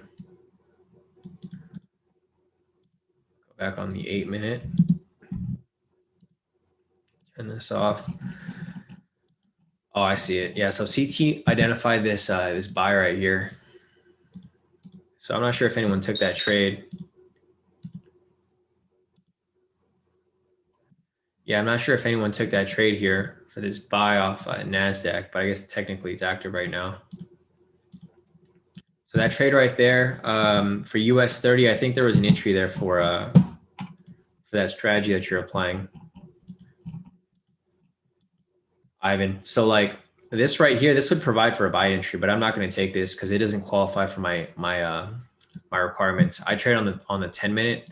So if you guys want to take this trade, you guys can. But like I said, this is a risky trade. This is using a different strategy that I don't necessarily apply. But if you guys want to take it, you guys can take it. Not yet. 3 minutes left on this candle. Once that closes, then I'll set this up for you. But just another warning, guys, I'm not taking this trade. This is a risky trade, but it can play out. It can hit. So if you guys want to take it, you guys can. But like I mentioned, I'm not taking it on my account. So it's really up to your guys' own risk if you guys want to take that, because I'm necessarily looking for a sell here, possibly. It just seems too risky on my end, guys. Like honestly, if I don't feel 100% about a trade, I'm not going to take it. That's just, that's my way of trading. And this isn't my strategy that I'm looking at right now. This is a spin-off of my strategy, which does work because Marcus has showed us his profits. Him and CT have showed us their profits. So this strategy does work. It's just not something that I apply because I didn't create it. So until I figure out 100% if this works or not, then I'm not going to apply it. But I'll call these trades out for you, or I'll show you them just in case. So looking at this right here, we got about 2 minutes left on this candle. Going back to my 10-minute over here. This is what I prefer. I like the 10-minute because there's less noise on here.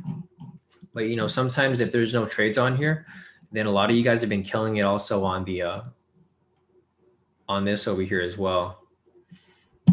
Man, I'm like tempted to take this trade right now just because it just looks like such a ripe trade. Like looking at this here, let me zoom out from closer. It looks like such a nice entry right here, right? Because you can see that this green pivot right here, or this green candle, the pivot is rejecting off it real nice. So this could be a pretty good entry here. I'm kind of tempted to enter it with you guys. I might enter it, but I might exit a little early. I'm not going to hold it to full TP. I might just lock in the little scalp and then pull out. Because it's just going to be a risky trade. So we got about a minute left on this candle. Nice. So David's in the GU buy. I'll take a look at the GU in a little bit. David, I know you sent me a couple charts. Yeah, see this right here? It's rejecting off it like heavy. So I might not take this trade, but if you guys want to take it, you guys are more than welcome. Yeah, Marcus, that's what we're looking at right now. So Marcus said, take a look at US30 at the 8-minute should be a buy. So it does look like a buy here, but like I mentioned, I'm not going to take this trade because it's just too risky. If you guys want to take it, you guys can. I'll probably enter like late with you guys. I'll watch it. I'll see if it plays out.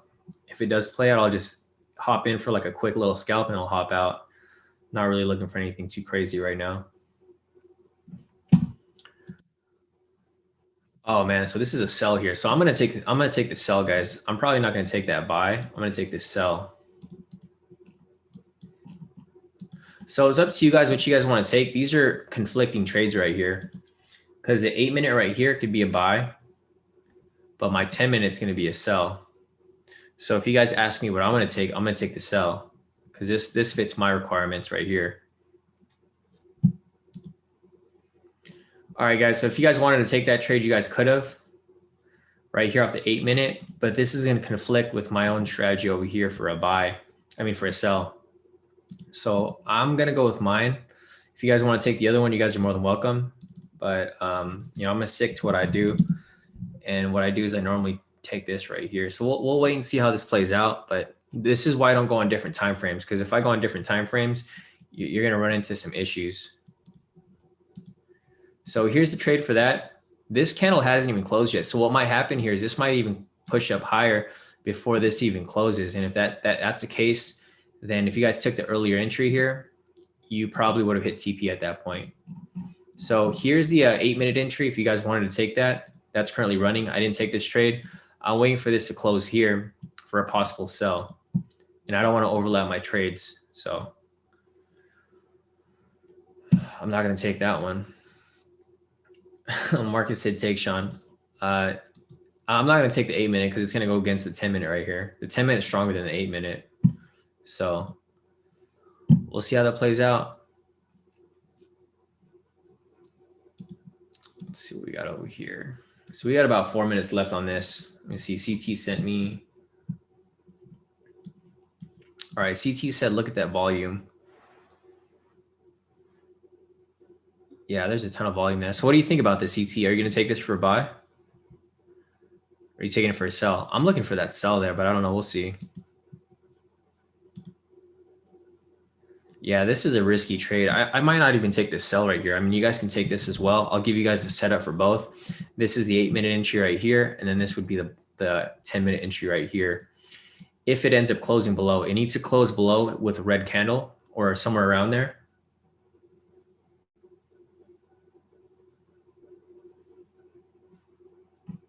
Oh, gotcha. Okay, Marcus. Yeah, no, definitely.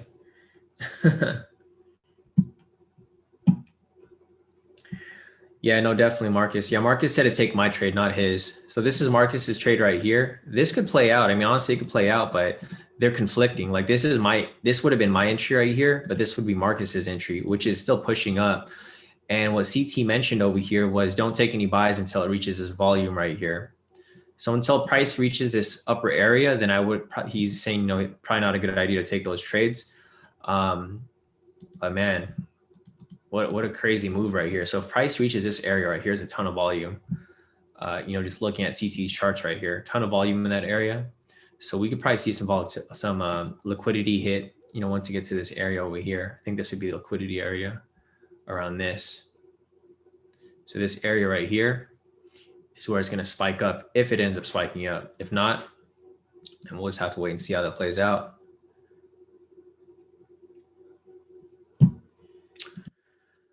But yeah, I hate when this happens, guys. Like usually I like it when it lines up, but when our trades conflict, it becomes an issue for us to, determine, what do I take? Do I take Shawn's trade? Do I take Marcus's trade? Do I take CT's trade?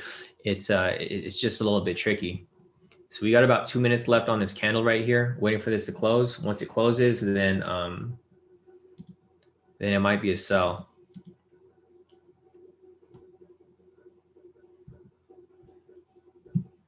Yeah, I agree 100% with Shortstein. So Shortstein just said, what is this 2 steps ups in different directions at the same time? I think this is the type of trade we need to avoid. Exactly. So I'm probably going to avoid this right here. Looks like Marcus's trade's about to play out though. So if you took Marcus's trade right here, that looks good. Looks like mine isn't going to close out.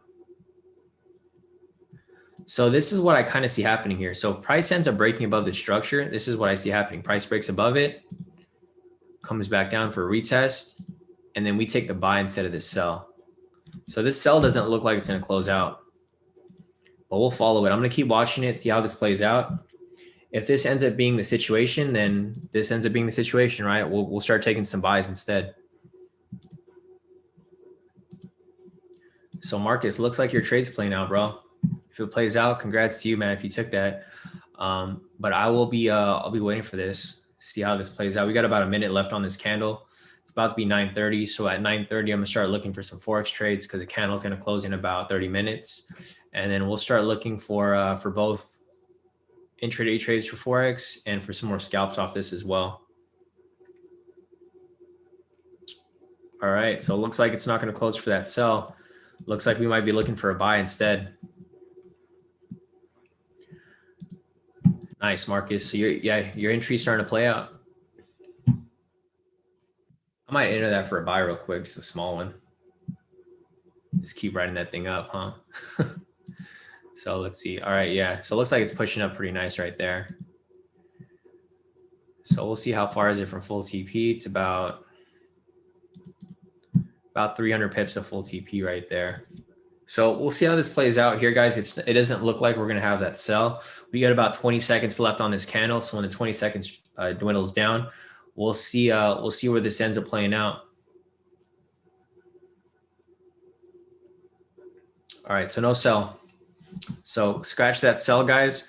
Looks like Marcus's trade is playing out now. So we're now looking for a buy. There we go.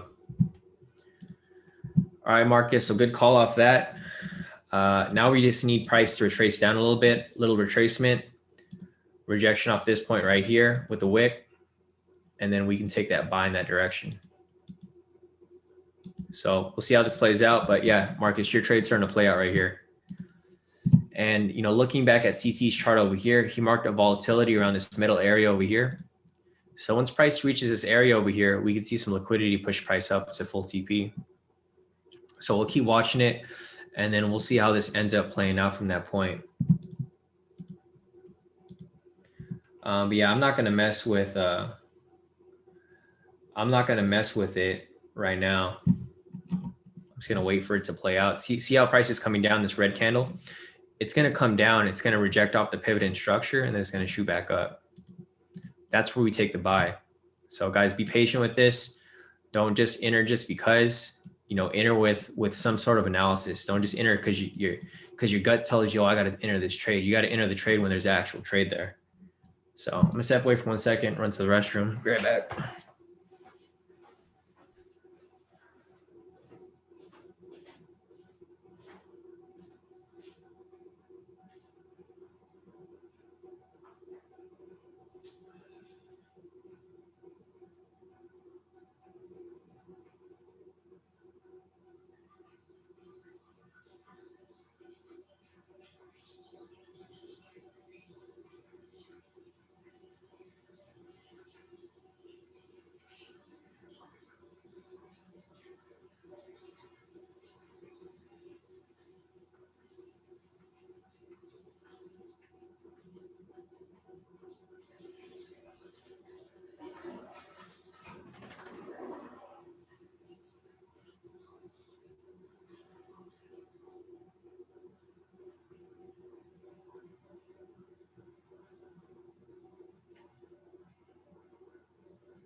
All right, guys, I'm back.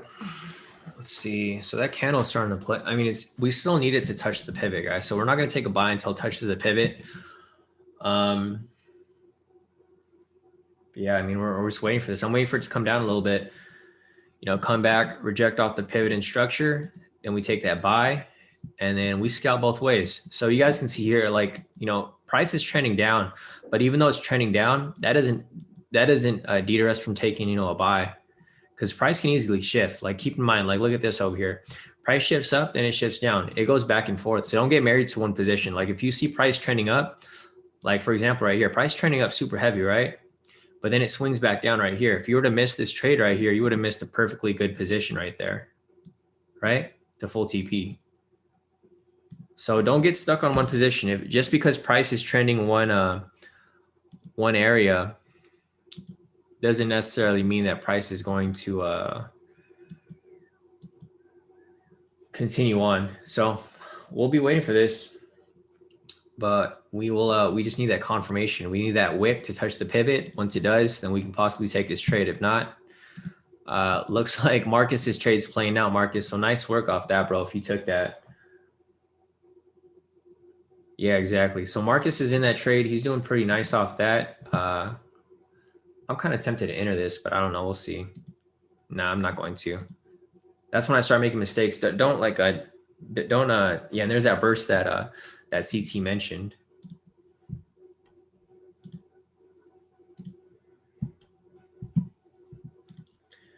So I'm just gonna see if I could possibly ride this up to the full TP. So I actually entered this late right here, guys, because I hit that volatility spike that CT was mentioning. And I'm just riding this up for a little bit, see how this ends up pushing. And I'll probably close out early. Just gonna see if we could lock anything up from here. Yeah, so I'm currently in this position now, guys. So I'm just gonna set an alert there to follow it. 8-minute scalp, full TP. So I'm just following right now, see how this ends up playing out. Because it looks like, you know, it looks like Marcus's analysis is doing pretty nice for the most part. So we'll see how that plays out. It doesn't look like this 10 minutes going to end up coming down to this area just yet. So this what might be what happened. Price might spike up slightly, hit the TP, and then come back down. So it might spike up, hit the TP, then come down from this point over here. Come up, come back down, and then right back up.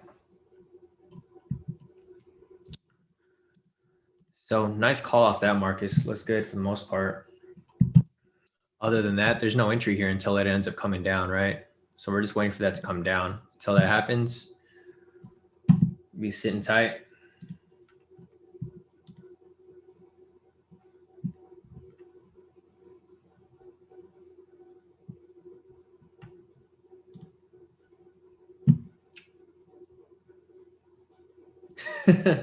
Marcus said, don't you jump in late. Wait, Shawn. Yeah, no, definitely. Let's wait for that entry, man. We got to wait for that. This is going to be solid. If this closes right here, this is going to be a solid entry. But we got to wait for this. Yeah, no, David said London closed volume. Exactly. So let me just check this out real quick. I want to see what the spread's like right now between the two. So we got 32792 minus 32780. Spread's only about 12 pips. It's not that bad. Yeah, it's not that bad. Set this up right here. 327 02 32802.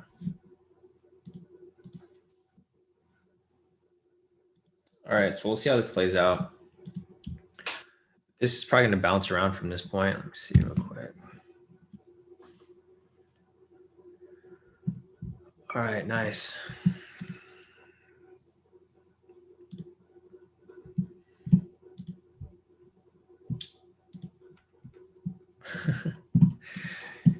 Yeah, I might have hopped into that a little too early. But we'll see. We'll see how this plays out from here. Let's see. I mean, it's got a long way to go anyways. 32714, 32. Yeah, it's still got a long way down here. So we'll see how this plays out. I think it's probably going to be bullish though, because looking at the sentiment here, it's still pretty short. 74% of people are short. So we're probably going to see some back and forth movement for a bit until it figures out where it's going to be moving. But yeah, Marcus, your trade here is still running. It's looking good so far for the most part. I'll wait for the next 8 minutes for the next candle to close. And then once it closes, then I'll start looking at the Forex pairs over here for any possible entries. But other than that, we'll be chilling for a bit. So this is what could happen here. This doesn't necessarily need to push up, because when the next candle opens, this pivot's going to be a little bit higher. So this entry could actually happen like right over here. So I'll just double up our entry. I'll probably double up my positions, and then I'll stack them for another move up. So we got about a minute left on this candle, which is cool. And then we'll be looking for this to end up playing out, guys. So I'm just impatient, man, guys. Like, you guys, because after seeing these wins right here, I was like, man, I took this win right here. That was cool. And then I missed these two. So I was like, man, I want to take a trade. So that's why I saw Marcus's trade here. And I was like, I got to hop into this too. But it's all good. We got about 30 seconds left on this candle. It's cool, because if this doesn't close out here, the next one's probably going to close out, which is perfectly fine. All right, so we got this running right now. We got about 20 seconds left on this candle. It doesn't look like it's going to close. Or I don't know. We'll see. Oh, sorry, guys. Yeah. Man, it's cold here in California again. It's raining today. It's been raining the past 2 weeks. It doesn't usually rain here.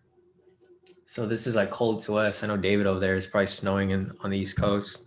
So I shouldn't be complaining, but all right. So here we go, guys. It's pushing up right now as we speak. But it didn't come down like we thought it would. It's just, so this is what's probably going to happen. Like, now that I'm looking at it from this perspective, looking at this, I think Marcus's trade is going to play out before this fills over here. So I think what might happen here is price might come up slightly, hit the TP, come down, reject off the structure. Damn, where's that thing? Yeah, reject off the structure, and then come back up, which is cool. Let me pull up Marcus's trade real quick.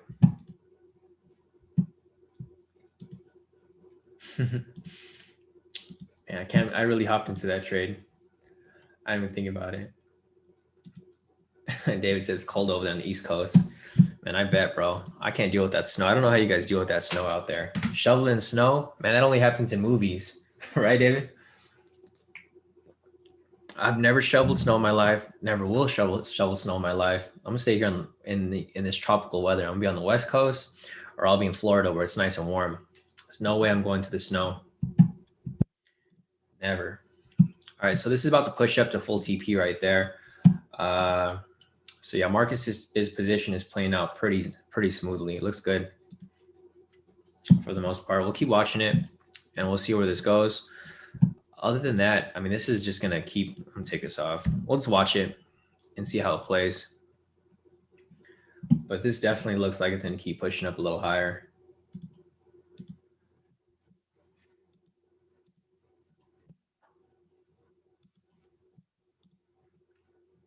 All right, we'll keep watching it. All right, it's 9:41, guys. So I'm gonna look at the Forex pairs.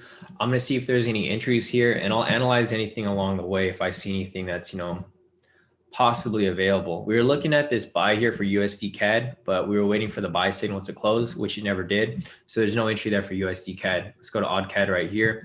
There's no entry here. In order for us to take this sell, we need price to close below the structure right here, right? Hasn't happened. So no entry there off odd CAD. Here we are with odd CHF. This would have been a decent entry here, but we didn't take it. Let me go back to this real quick. All right, I'm pulling out of this trade. Oh man. All right, guys. So I pulled out of that trade because I was just not feeling it. It was a stupid decision by myself to take that trade when I knew it wasn't ready yet. But I'm doing good for today. Sorry, guys. I find it hilarious that I entered that trade. I'm really dumb for doing that. Because, you know, I don't even listen to my own rules. I get jittery, man. I see everyone win these profits, and I'm like, I need to win some profits too. So I entered into this trade. Here are my profits for today. I can't complain, right? So I have no losses today. So there's nothing for me to really complain about. I was just wanting to get some wins because I see everyone here killing it. I'm like, man, why is everyone killing it? And I'm over here answering questions, and I can't kill with you guys. So looking back over here on the YouTube. So the first trade that we took, I took this first scalp right here. So I call this scalp right here with you guys. We took this live together, and I hit some profit off that. So I made 1,800 off that trade right there, 1,817.50 cents. And then again, right here, I took Marcus's trade kind of late, kind of stupid decision on my end to take it late. I entered like way over here. So it pushed up. I closed out again for another profit for 145. So in total, I'm in profit about 2,000 on this account. On my other account, I'm up about 1,000 something on there too, because I have two FTMO accounts. This is one. I have another one that copies my trades here. So I'm up pretty nice for today. I can't complain. You know, a lot of people in the negative today. If we're in the positive, like, you can't complain, guys, because, you know, these profits add up. So here we go, Marcus. You're about to hit full TP off that. I should have just held it, but whatever. It's all good. I'm happy that you guys are hitting TP off that. Almost there. Come on, just push it up a little bit higher. A little bit. Come on. It's like a micro pip, bro. Come on, just push it up just a little higher. Man, they're really playing with you right now, Marcus. They're really playing with you. I hope you exited that in profit. Just close it out. If you guys haven't closed it out, you just close it out. You guys are giving away like your full TP just for like a micro pip. Just close out, take your profit, be happy, wait for the next one. Like, come on, this micro pip is not worth it, guys. If you guys are still in this trade. See that? They always do that, man. The market knows. They know where your TP's at. They want to scare you. Come on, man. It's almost there. There we go. Full TP off that scalp. So there goes the horns for you guys. Nice work to you guys who caught that. Another full TP right there. All right. Going to give you guys another update in the group real quick.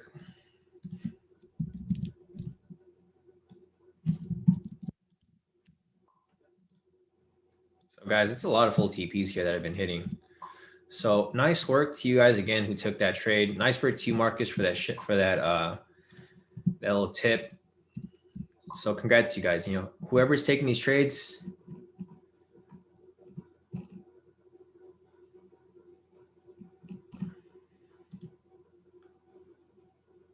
What?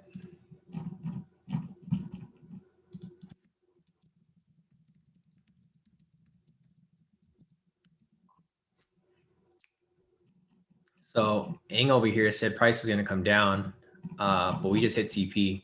So I don't know. I mean, you guys could follow whatever you guys are following. I don't use harmonic patterns. So if that's what you guys are following, I mean, that's cool. But I mean, we're consistently winning here at K2. So I'm not really going to change up what we're doing here. I mean, what we're doing here like works.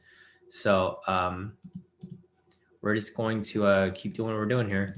So, all right, guys, full TP for whoever took that trade with Marcus. Nice work off that, Marcus. David said, is that a fucking bat signal? Oh man, Dave, that's funny. Yeah, I mean, last time someone mentioned the Batman pattern, right? I don't see Suk's in here. And it was Suk's buddy that was mentioning that Batman signal.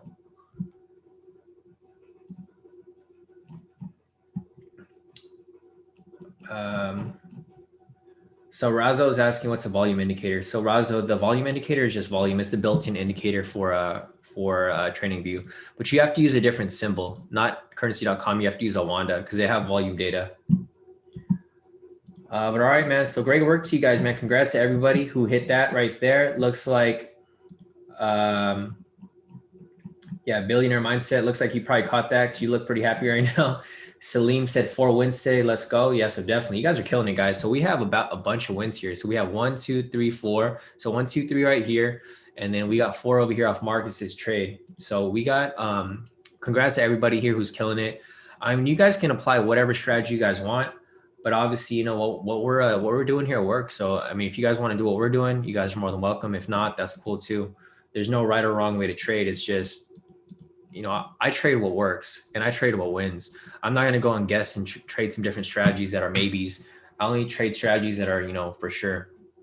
So nice work, guys, off that. Looks like there's no more scalps that are available. It's just that one. So I'm up pretty decent for today. Overall profits are great so far. Yeah. Everything looks good for the most part. Nice, nice. I'm just checking this out right here real quick.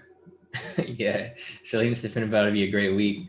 Yeah, no, 100%. I think it's gonna be a good week, guys, because look, we just started off this week like pretty hot. You know, we have 4 back-to-back wins here off US30. So usually when we kick off the week like this and it starts off hot, it's gonna continue to be hot. So this is a week for you guys not to miss my live session. So just make sure that you guys like this stream, you guys follow the YouTube channel, and that you guys turn on notifications so that you guys don't miss any of my live sessions, because I'm probably gonna go live for some afternoon sessions this week. I don't usually post up those links. So if you guys want to sit in on those, just make sure that you guys like this stream, you guys follow the YouTube channel, and that you guys turn on notifications so that YouTube knows that you want to watch my videos, and they will notify you and email you when I go live. So let me see if there's anything else here real quick. Nice. Ricardo said multitasking, but still made 500. So nice work off that, Ricardo. Looks like a lot of you guys hit up a lot of profits off these trades that I just called today. Biko said, just hit full TP on S&P off Marcus's strategy before he even called it. LOL. Nice, Biko. So yeah, I'm glad to see all you guys here killing it. You know, the main goal here at K2 is for all of you guys to profit. It's not just me profiting, it's everybody. Like, for example, here, I made some pretty decent profit. I have no losses today, but everyone else in K2 is doing even better, right? Rick over here, damn, look at Rick, 391. Congrats to Rick. This is his brand new FTMO. He just started. So he's practicing right now. Rick's practicing until he's ready for the real thing. But you know, practice makes perfect. As long as you guys practice and you guys are profitable on your demo, when you go live, you know, it should be a cakewalk for you guys. No problem. Easy, like easy win, easy out. So that's it for that right there. Let me check. It's 9:50. So let me just go down the Forex pairs real quick. Just want to make sure there's any Forex entries for us to take. Doesn't look like there's anything here right now. So market is still kind of slow for the Forex market, guys. It's been slow since last week. You know, we're not forcing any trades here. We're only taking trades that are for sure.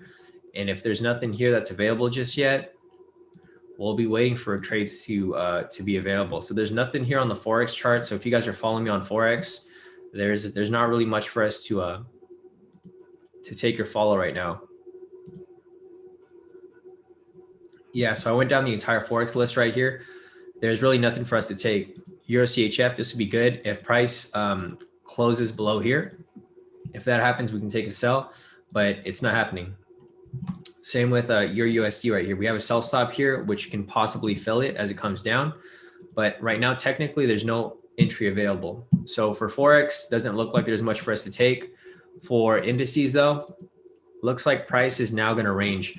So we're entering 10 a.m. right now. At this point, price is going to shift. It's either going to go up or it's going to go down. It can go one of two ways. So we'll see how this ends up playing out, and then we'll keep looking. So let's look at the DAX real quick. So DAX right here, looks like the DAX might be setting up for a sell. Let me see.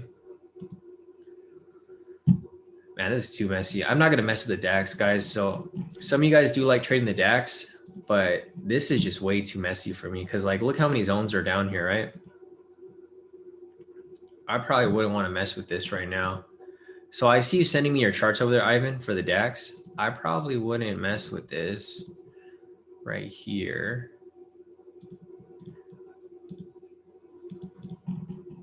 Yeah, and great work on your end, Ivan, because I know you joined K2 like, what was it, like last month or 2 months ago? You learned so much after joining K2. Like, you've been doing so much on your own now. So you've been pretty much on point with your analyses of everything. So for example, here, there was a sell entry, but I wouldn't have taken it because, like I mentioned, there's just too many zones in this area. I don't like trading when there's too many zones in the area like this because there's too many points of rejection, right? That's why I don't like going on the 1 minute either. So looking at the DAX here, I wouldn't take these trades just yet. I would wait for some more confirmation.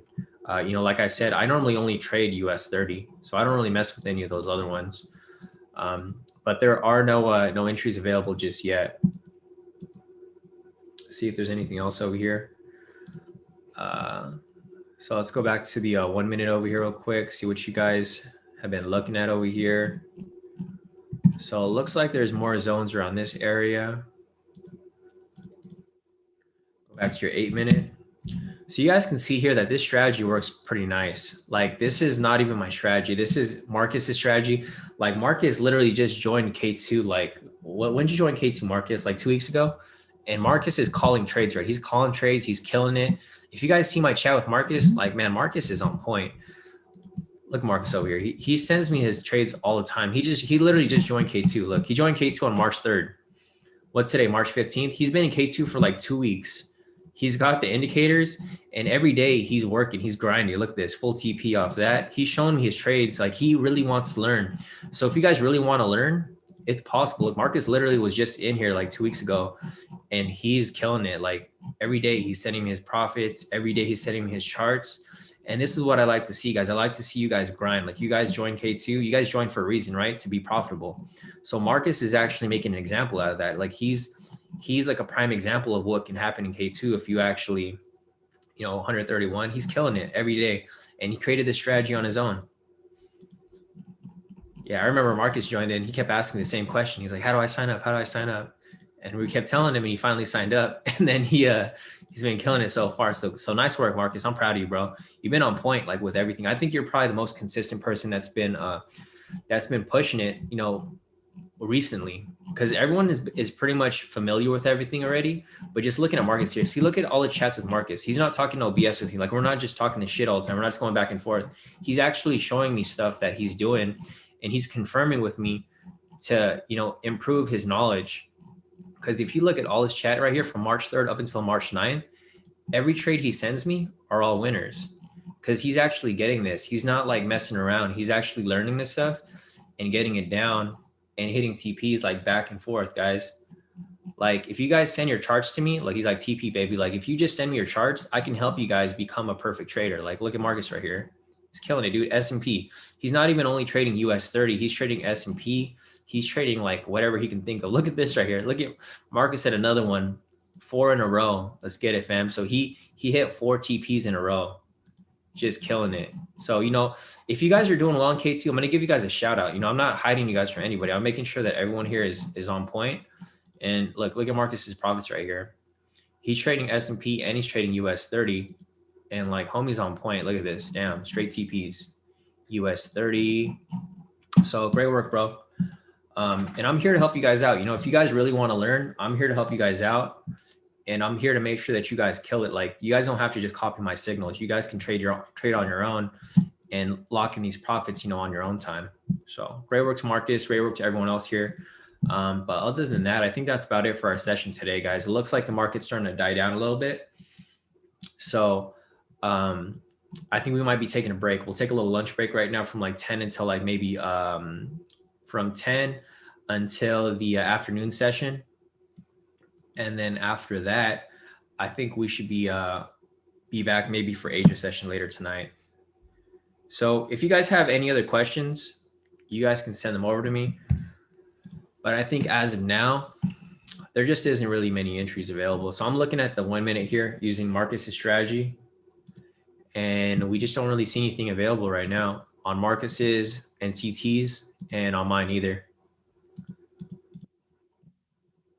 So let's see if there's anything else real quick before we continue. Nice. Feeling your mindset said always killing it, no loss. Yeah, definitely, bro. I'm glad that you guys are all profiting here. Yeah, definitely. All right, cool. Yeah, so Ivan said I just made 118 scalping a buy for US30. Nice. So Ivan took that buy over here, made some profit off that. Looks like you guys are pretty much, you know, on point with a lot of your trades here. Salim over here locked in another profit, 239. Congrats, bro. Another profit right here off Salim. So if you guys have profits, you guys can send them over to me and I'll save them. Because whenever you guys send me profits, I save them here and you guys can go to any date, right? If you want to see how K2 is doing, like just the members, Josh right there on February 25th, February 11th, Spencer, 1,800. January 27, Henry. So I save everyone's profits here, guys. So if you guys want me to save your profits, I can help you with this. And then I can continue to answer your questions. That's what I was confused. Oh. Okay, gotcha, guys. So never mind, Ivan, sorry. I was getting confused with someone else in the group, but it looks like it wasn't you after all. So yeah, looking at your DAX entry here. Okay, gotcha, Ivan. Yeah, no, definitely. So yeah, Ivan is Ivan. That's what he's mentioning. So Ivan sent me his charts over here for the DAX. He was looking for a buy right here. So let me just check this real quick. Okay, gotcha, John. Yeah, no, okay, I got you guys. So sorry, I was mixing you guys up earlier, Steven. So yeah, Steve and Ivan, you know, whichever who. I have you guys, and I know who's who now. So yeah, Steve, looking back over here at the DAX, this is what Ivan was looking at. So he was looking at this for a buy scalp right here on this. Let me go to the 1 minute real quick. So it looks like we have a zone right here. Ivan was here on the 8 minute, sorry, 8 minute, not 8 hour, 8 minute. So yeah, Ivan over here actually identified this, this buy right here. So this might be a buy right here, Ivan. Like I mentioned, guys, this is a risky trade, so I'm probably not gonna. I'm definitely not gonna take this. But Ivan, if you want it, oh, actually, you marked up this one right here. So if you took this trade right here, it looks like it's technically active right now. However, it's not necessarily one that I would personally take because I just find it risky.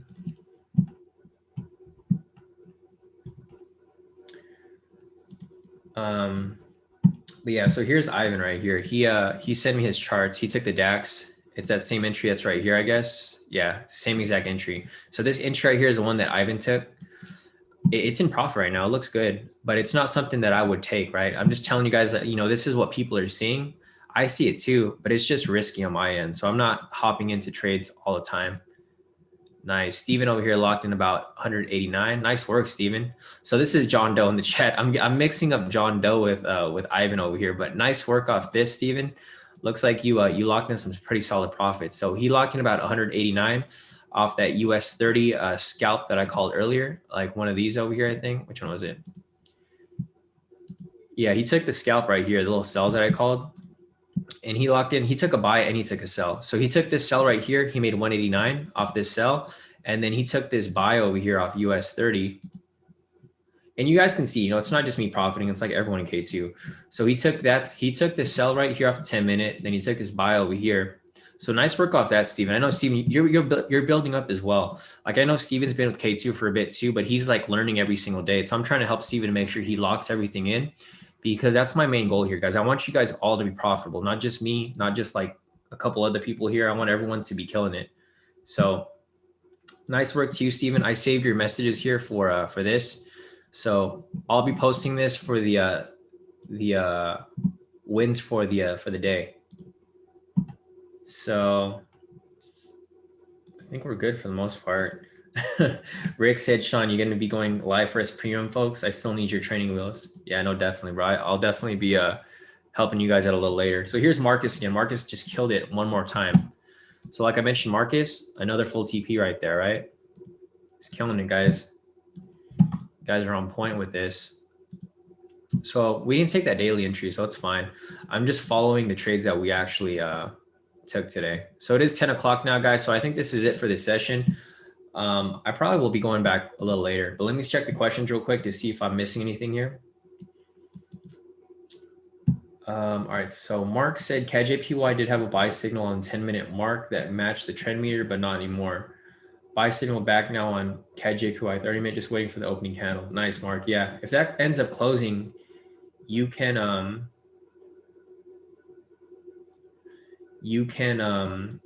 find it there because you're applying the intraday strategy. Vedat's asking, Shawn, can you explain what you look at before entering buys or sells? I thought I do. I usually explain everything before I enter a trade, but I'm not sure if you're like going in and out of this live stream, because I mean, I analyze a lot of stuff and you come back and you ask the same question. So I'm not sure if you're like following along, but every time I take a trade, I actually explain what I'm doing here. I'm not just taking a trade. So I'm not sure if you're not following along, or because I'm just confused with your question. Because every time I call a trade, I explain why I'm taking the trade. I don't just call a trade. So I'm not sure if you're looking at something different or if there's some sort of confusion. But all these trades here I already explained. Even the requirements are right here. You know, wick rejection off the pivot structure, we enter a sell. Wick rejection off the pivot structure, we enter a sell. Same way over here. Wick rejection off the pivot structure, we enter a buy. So I'm not sure where the confusion is, Vedat. I'm not sure if you're just not following along, or I don't know what the issue is, but I am explaining like why we're taking these buys and sells here. We're not just taking the sells or the buys. We're actually going over it. Jeffrey mentioned your tactic of not taking trades that are not there is awesome, and your ability to stick to it is even more awesome. Thanks, man. Yeah, definitely, Jeffrey. You know, the whole plan with this, like all of the strategies that we apply here, Jeffrey, they're all rule based. So like, for example, right here, if there's an entry there, like if these are all met, we take the entry, like right here. If these aren't met, then we don't take the entry. Like for example, right here, like I really wanted to enter this buy right here, but the requirements weren't met, right? It didn't touch the pivot. So with that said, we wait for the next one, because you know, our win rate here is pretty high. So as long as you follow the strategy properly and you continue on with it and you're consistent, you should be fine, you know, being profitable, because you know what we do is we just rinse and repeat the same strategy over and over again. It's just a repeat process. All right, so Christoph's is asking, dumb question, how do you put 8-minute charts? So Christoph's, there's a couple ways to do it. One way to do it is to click this drop-down menu right here. If you don't have it on your chart right here, just go down to this bottom, type in 8, make sure it says minutes, and click add. You got the 8 minutes right there. Another way to do it is to click on the chart, type in 8 on your keyboard, hit enter, and there's an 8-minute chart. So I know a lot of people don't understand how to use custom timeframes on TradingView, but it's pretty simple. You either change it on here, or you just click on the chart, type in 8, and there you go, 8-minute chart. All right, let me scroll up real quick. Marcus said, Shawn, I hope in the minutes trade for a buy, but I'm doing a short one. Okay, nice. Oh yeah, that's the one that you just sent over, right? So you took that buy right there. You took a short little buy, and you hit that full TP. So nice work off that, bro. Congrats off that. Yeah, Marcus said another one. So nice work, bro. Killing it, man. Mark said, just got a signal enter a buy for KJPY in the 30 minutes. Still working on demo to be sure the old man is doing this right. Nice, Mark. Yeah, just stay consistent, Mark. Just keep practicing and, keep executing until it becomes second nature to you. Because your goal in this, like learning the strategy, is to not think about it, right? If you see the requirements there, like for example, if you see all these requirements, you just take that trade. Don't think twice about it. Because if you think twice about it, that's how you mess up your trade psychology. You just got to make sure you stick on point and you continue to take it. Nice. So CT over here, he's taking a buy off Nasdaq. So if you guys want to take this buy for Nasdaq, this is up to your own risk, but CT knows what he's doing. So, I would trust CT on his move. I'm not going to take it because I'm going to take a break right now. And then I'm probably going to come back in a bit. But, like CT mentioned right here, if you take this trade right here, this looks like it could be a solid entry. So just looking at Nasdaq, I'll just pull up Nasdaq real quick. And then after this, I think I'm going to be done for this session, guys. I've been on this session for about 4 hours now. So it's about time for me to take a break. But I will be back for Asia session later, probably catch some scalps for you guys. This might, but Asia session might just be for the premium members. So we'll see how I feel by then. But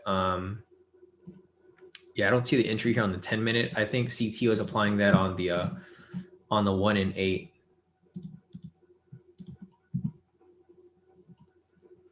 Oh, nice. So Caparo said, I took it too. Nice. So Caparo took this trade too. I think he's applying the same strategy, right? So for example, here, this is what CT was looking at. I think he marked up his zones on the 1 minute. So let me just mark this up real quick for you guys. You got this right here. Or we'll just mark this up completely. Let's go on the 8 minute.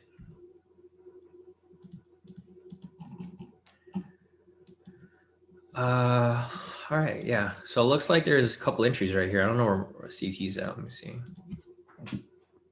He did on the 10-minute actually. So let me go back on the 1 minute real quick.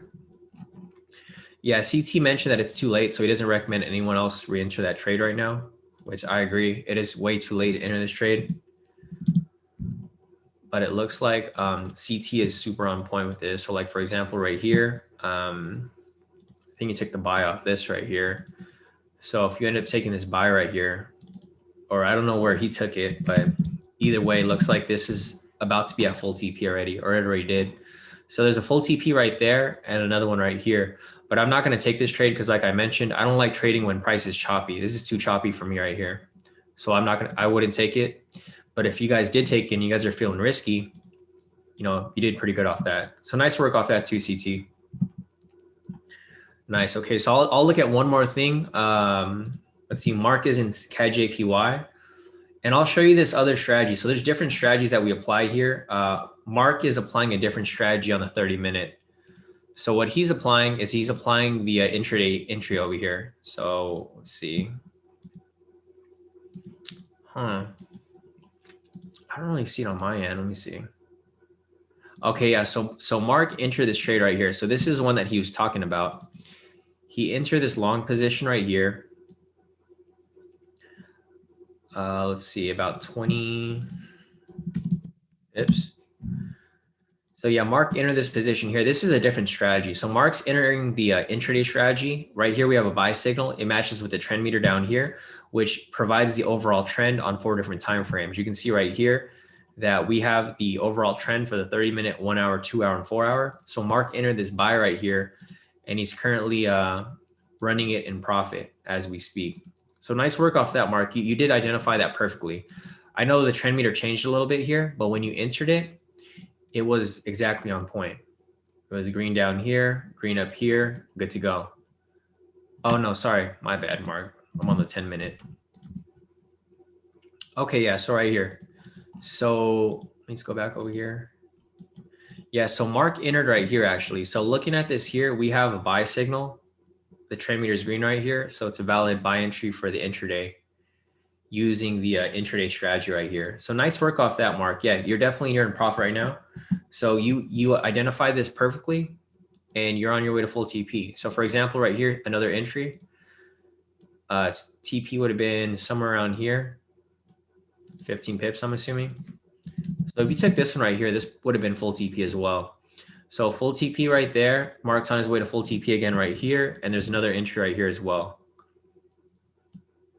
So you guys can see we have a ton of strategies here that you guys can apply. You don't have to just apply one. But right here, if you apply any of these here, it's really simple, right? You just match green and green. If you guys can match colors, like if you guys aren't colorblind, like not to be fucked up, but like if you guys aren't colorblind, you guys can see green. If you can match green and green, you can take a buy entry right there, which would be full TP. See green and green right here, green and green right there, green and green right there. So it's simple, guys. If you guys learn this strategy, you guys can learn. You just need to know how to match colors. It's not really rocket science. I make it very simple for you guys to profit in trading with my indicators that I've created. So that's about it for now, guys.